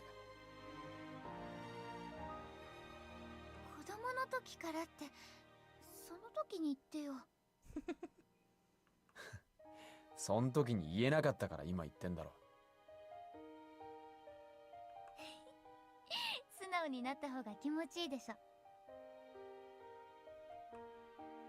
We exchange smiles, and it really feels as though we've returned to our childhood. お前に黙ってたことをもう一つ言っていいか。まだ隠し事があるの？ああ、すげえ大事なこと隠してた。Gulping, I look up at him. With his face bright red, Takuya speaks. さっきお前が好きだったって言ったけど、ちょっと違う。だったじゃねえんだ。それってどういう？言葉通りだよ。だからつまりお前が好きだ。今でもっていうよりは再会して前よりもっと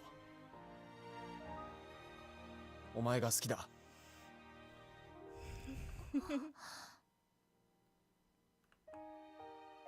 surprised. I freeze, unable to respond. Takuya starts to rub his cheeks as if trying to remove some of their redness. 10年間お前と会わなかった。その間思い出さなかったわけじゃないけど、会う気にはなれなかった。持ち前の明るさで昔の出来事なんてすっかり忘れて楽しくやってると思ってたし、過去にとらわれ続けてる俺には眩しすぎるはずだった。 Okay, this is another typo here. It might be I thought that you might have forgotten it all and lived happily. Not forgot, right here.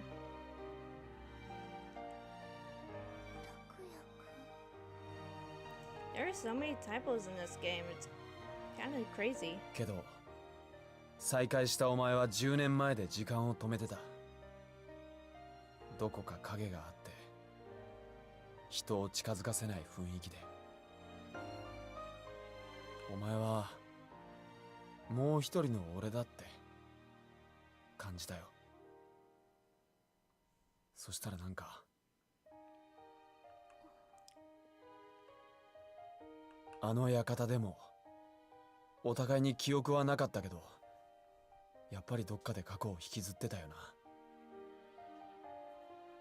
俺は顔も思い出せねえ誰かのために早く帰らないとって毎日イライラしてたし、お前はお前でそんな俺や他の奴らがいなくなるんじゃないかって毎日ビクビクしてた。気持ちの出方は違ったけど、同じように悩んだり苦しんだりしてるお前をなんかほっとけなくて。 One would have wondered if they even checked it before shipping it.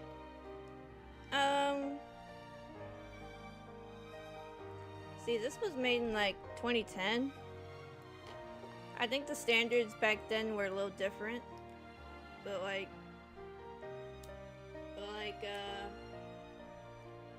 yeah, some translation errors will slip through the cracks on pretty much anything. Final Fantasy VII has a couple of them too in the original. Then there's that meme, all your base art belong to us. I don't know if... Well, actually, is that a translation error? I have no idea what the meme is referencing to or what game it is, but, like, yeah. いつも気になってた。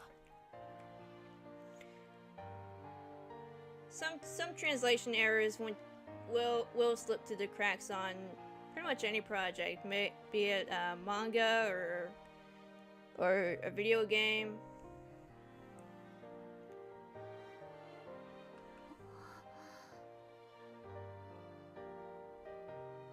I think the standards are much more tighter than they were 10 years ago. でもそれってただ自分の苦しみをお前になら分かってもらえるんじゃないかって。そういう卑怯な気持ちがあったんだと思う。弱い自分とお前を重ねることで安心してた。 I was the same. でもな、お前が傷ついて苦しんでもそれを乗り越えようとするのを見て思ったんだ。やっぱりお前は強いって。 Oh, I don't know if they like updated the Google Translate, but if you use Google Translate for like restaurant reviews in Japan, it would come up with like some of the funniest shit because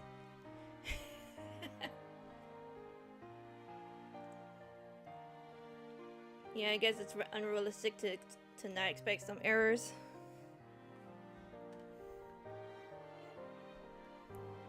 子供の頃と変わらないから。いや、違うな。 They were probably just glad someone could translate this back then.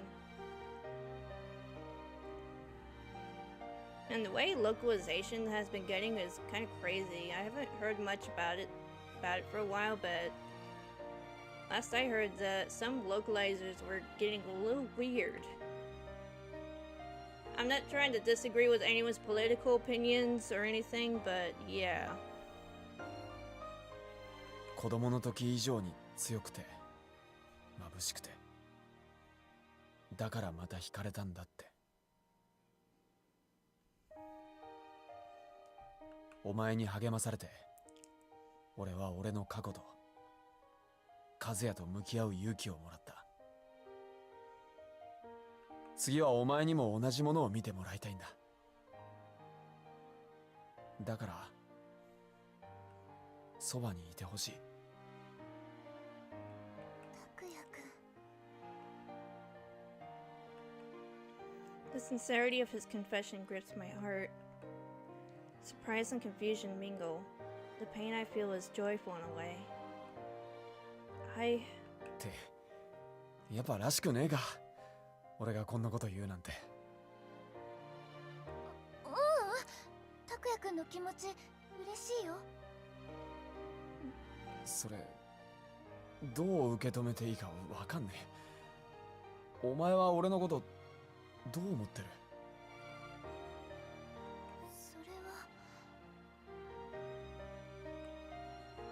His inquiring eyes make me hesitate. I look straight into his eyes as I tell him how I feel.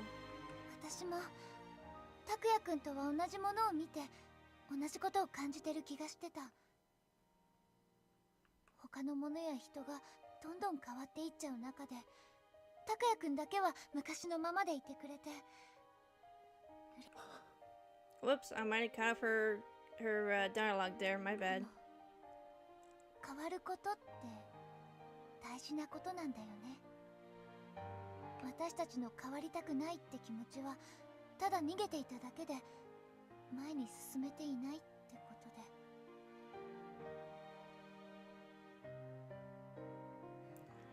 Yeah, I don't think it's too much of an ask to add translation notes on cultural elements instead of replacing them with pop culture references. だからあの館でなっちゃんのこととか和也くんのこととか私たちが逃げてたことが一度に目の前に突きつけられて。 It's like, yeah, we all get the reference, but like, that's been done like 20 times already. すごく怖かったし追い詰められそうになったけど私たち変われたよね。乗り越えられた。これからも同じように辛いことや悲しいこと、思いがけないことがあるのかもしれない。でも I pause for a moment. 一緒に変わっていけるなら、どんなことが起こるかわからない明日も拓也くんと一緒に変わっていけるなら大丈夫な気がする。なんとなくそんな気がするってだけだけど、でもそばにいてくれたら一緒に乗り越えていけるんじゃないかなって。二人でなら。 Aww. なあ、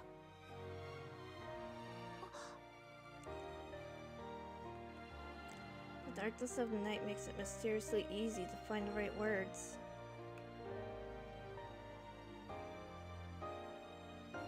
Realizing how bold I was at what I just said was, I quickly shut my mouth. If someone was interested in pop cultures, I wouldn't be consuming VNs. Wait.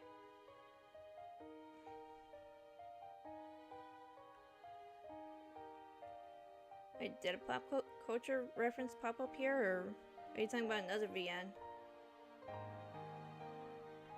ごめん、私ちょっと喋りすぎたかも。聞かれたこと以上にペラペラと。いや、お前の本音を知れてよかったよ。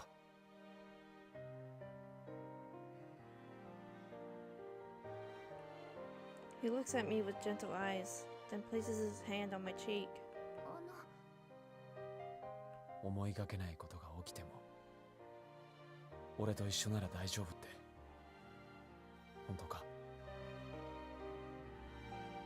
乗り越えていけるって。そんな気がするって付け足したよ。まだよくわからないから。Find myself holding back slightly, too embarrassed to admit the strength of my feelings. だな。わかんねえよな。だからさ、確かめてみないか。何を？ Without a moment to reply, he grabs my arm. And just as I look up, a shadow falls on me. My dry lips spill something warm. Oh, it happened! Oh, it was in reference to some of the localizer situations? Oh, okay.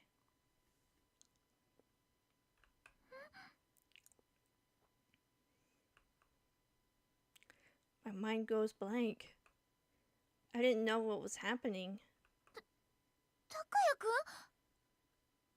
どうだ？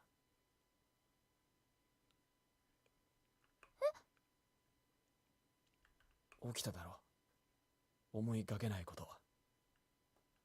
さっきの発言、思いがけないことが起きても俺と一緒なら大丈夫ってやつ。本当かどうか分かったか？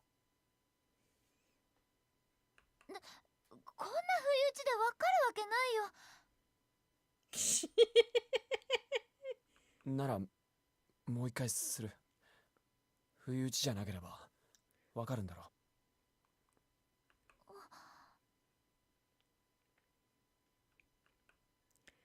A few moments pause.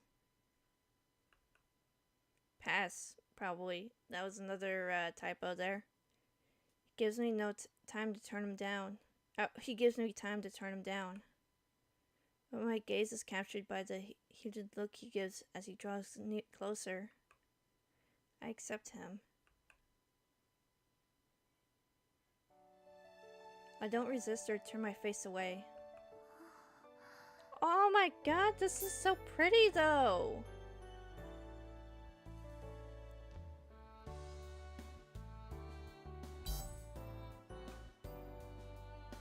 Stuff went real so suddenly. The heat from his body spreads to my own. It doesn't feel real. It's like I'm floating in a dream. なあ、お前の気持ちを教えてほしい。俺が本当にお前と一緒にいていいのか。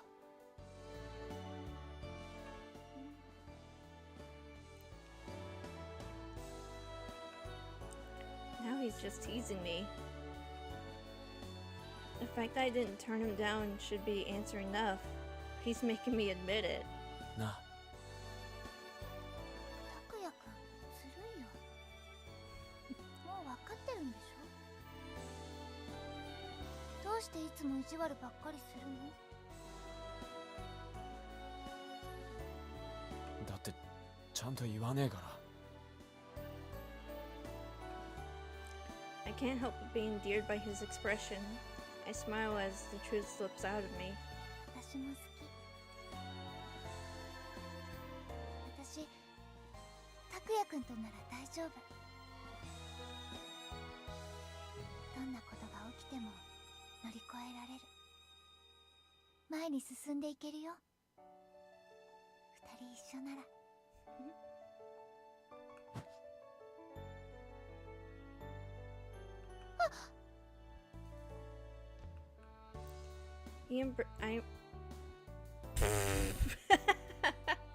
Oh god, the translation errors are coming out a lot in this run. He embraces me tightly, and I return the hug. やっぱお前のこと好きだわ。Oh, I like this ship. さっき聞いたよ。They're a cute couple together. 言わせろよ。ずっと言えなかったんだから。お前のことが好きだ。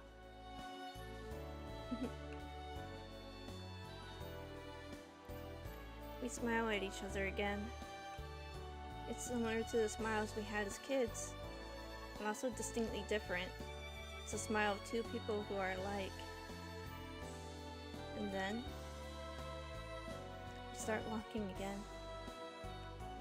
We hold hands as we make our way down the darkened path. We don't know what awaits us on this endless path. Yesterday I would have hesitated, but now Takuya is by my side. As long as I can feel the warmth of his hand in mine, whether it rains tomorrow or storms the day after, or the sun never shines again. No matter how steep the hill may be, I'll be able to hold my head high and keep moving forward. That's what I think. ゆっくりでいい。時々後ろを振り返ってもいい。けど立ち止まらずに歩いていこう。お前となら大丈夫だ。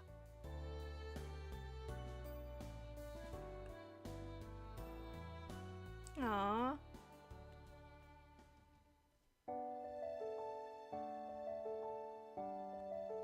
Oh, and this is like a different. Now this is lighter.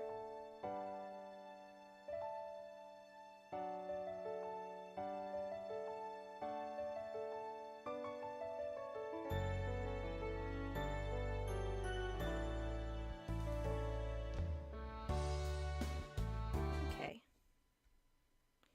Yes, I would like to save. Ooh, bound by a ribbon and halfway there. Oh, we got 50% completion.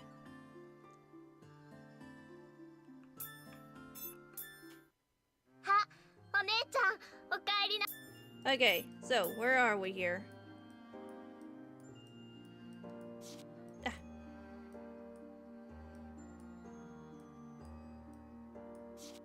Mother Humper.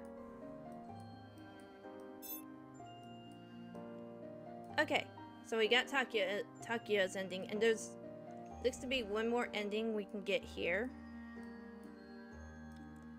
And then there's a branch in this path. A branch in this path for some reason. What the heck's going on over here?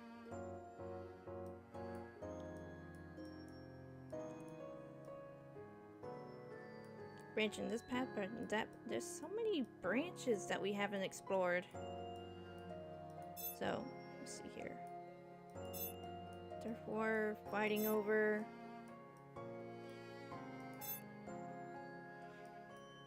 Okay.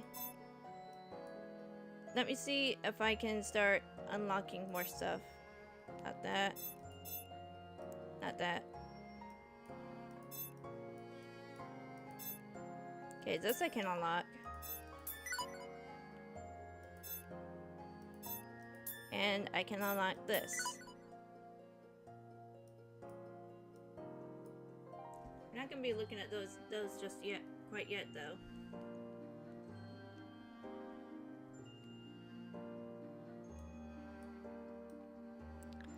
Let's see.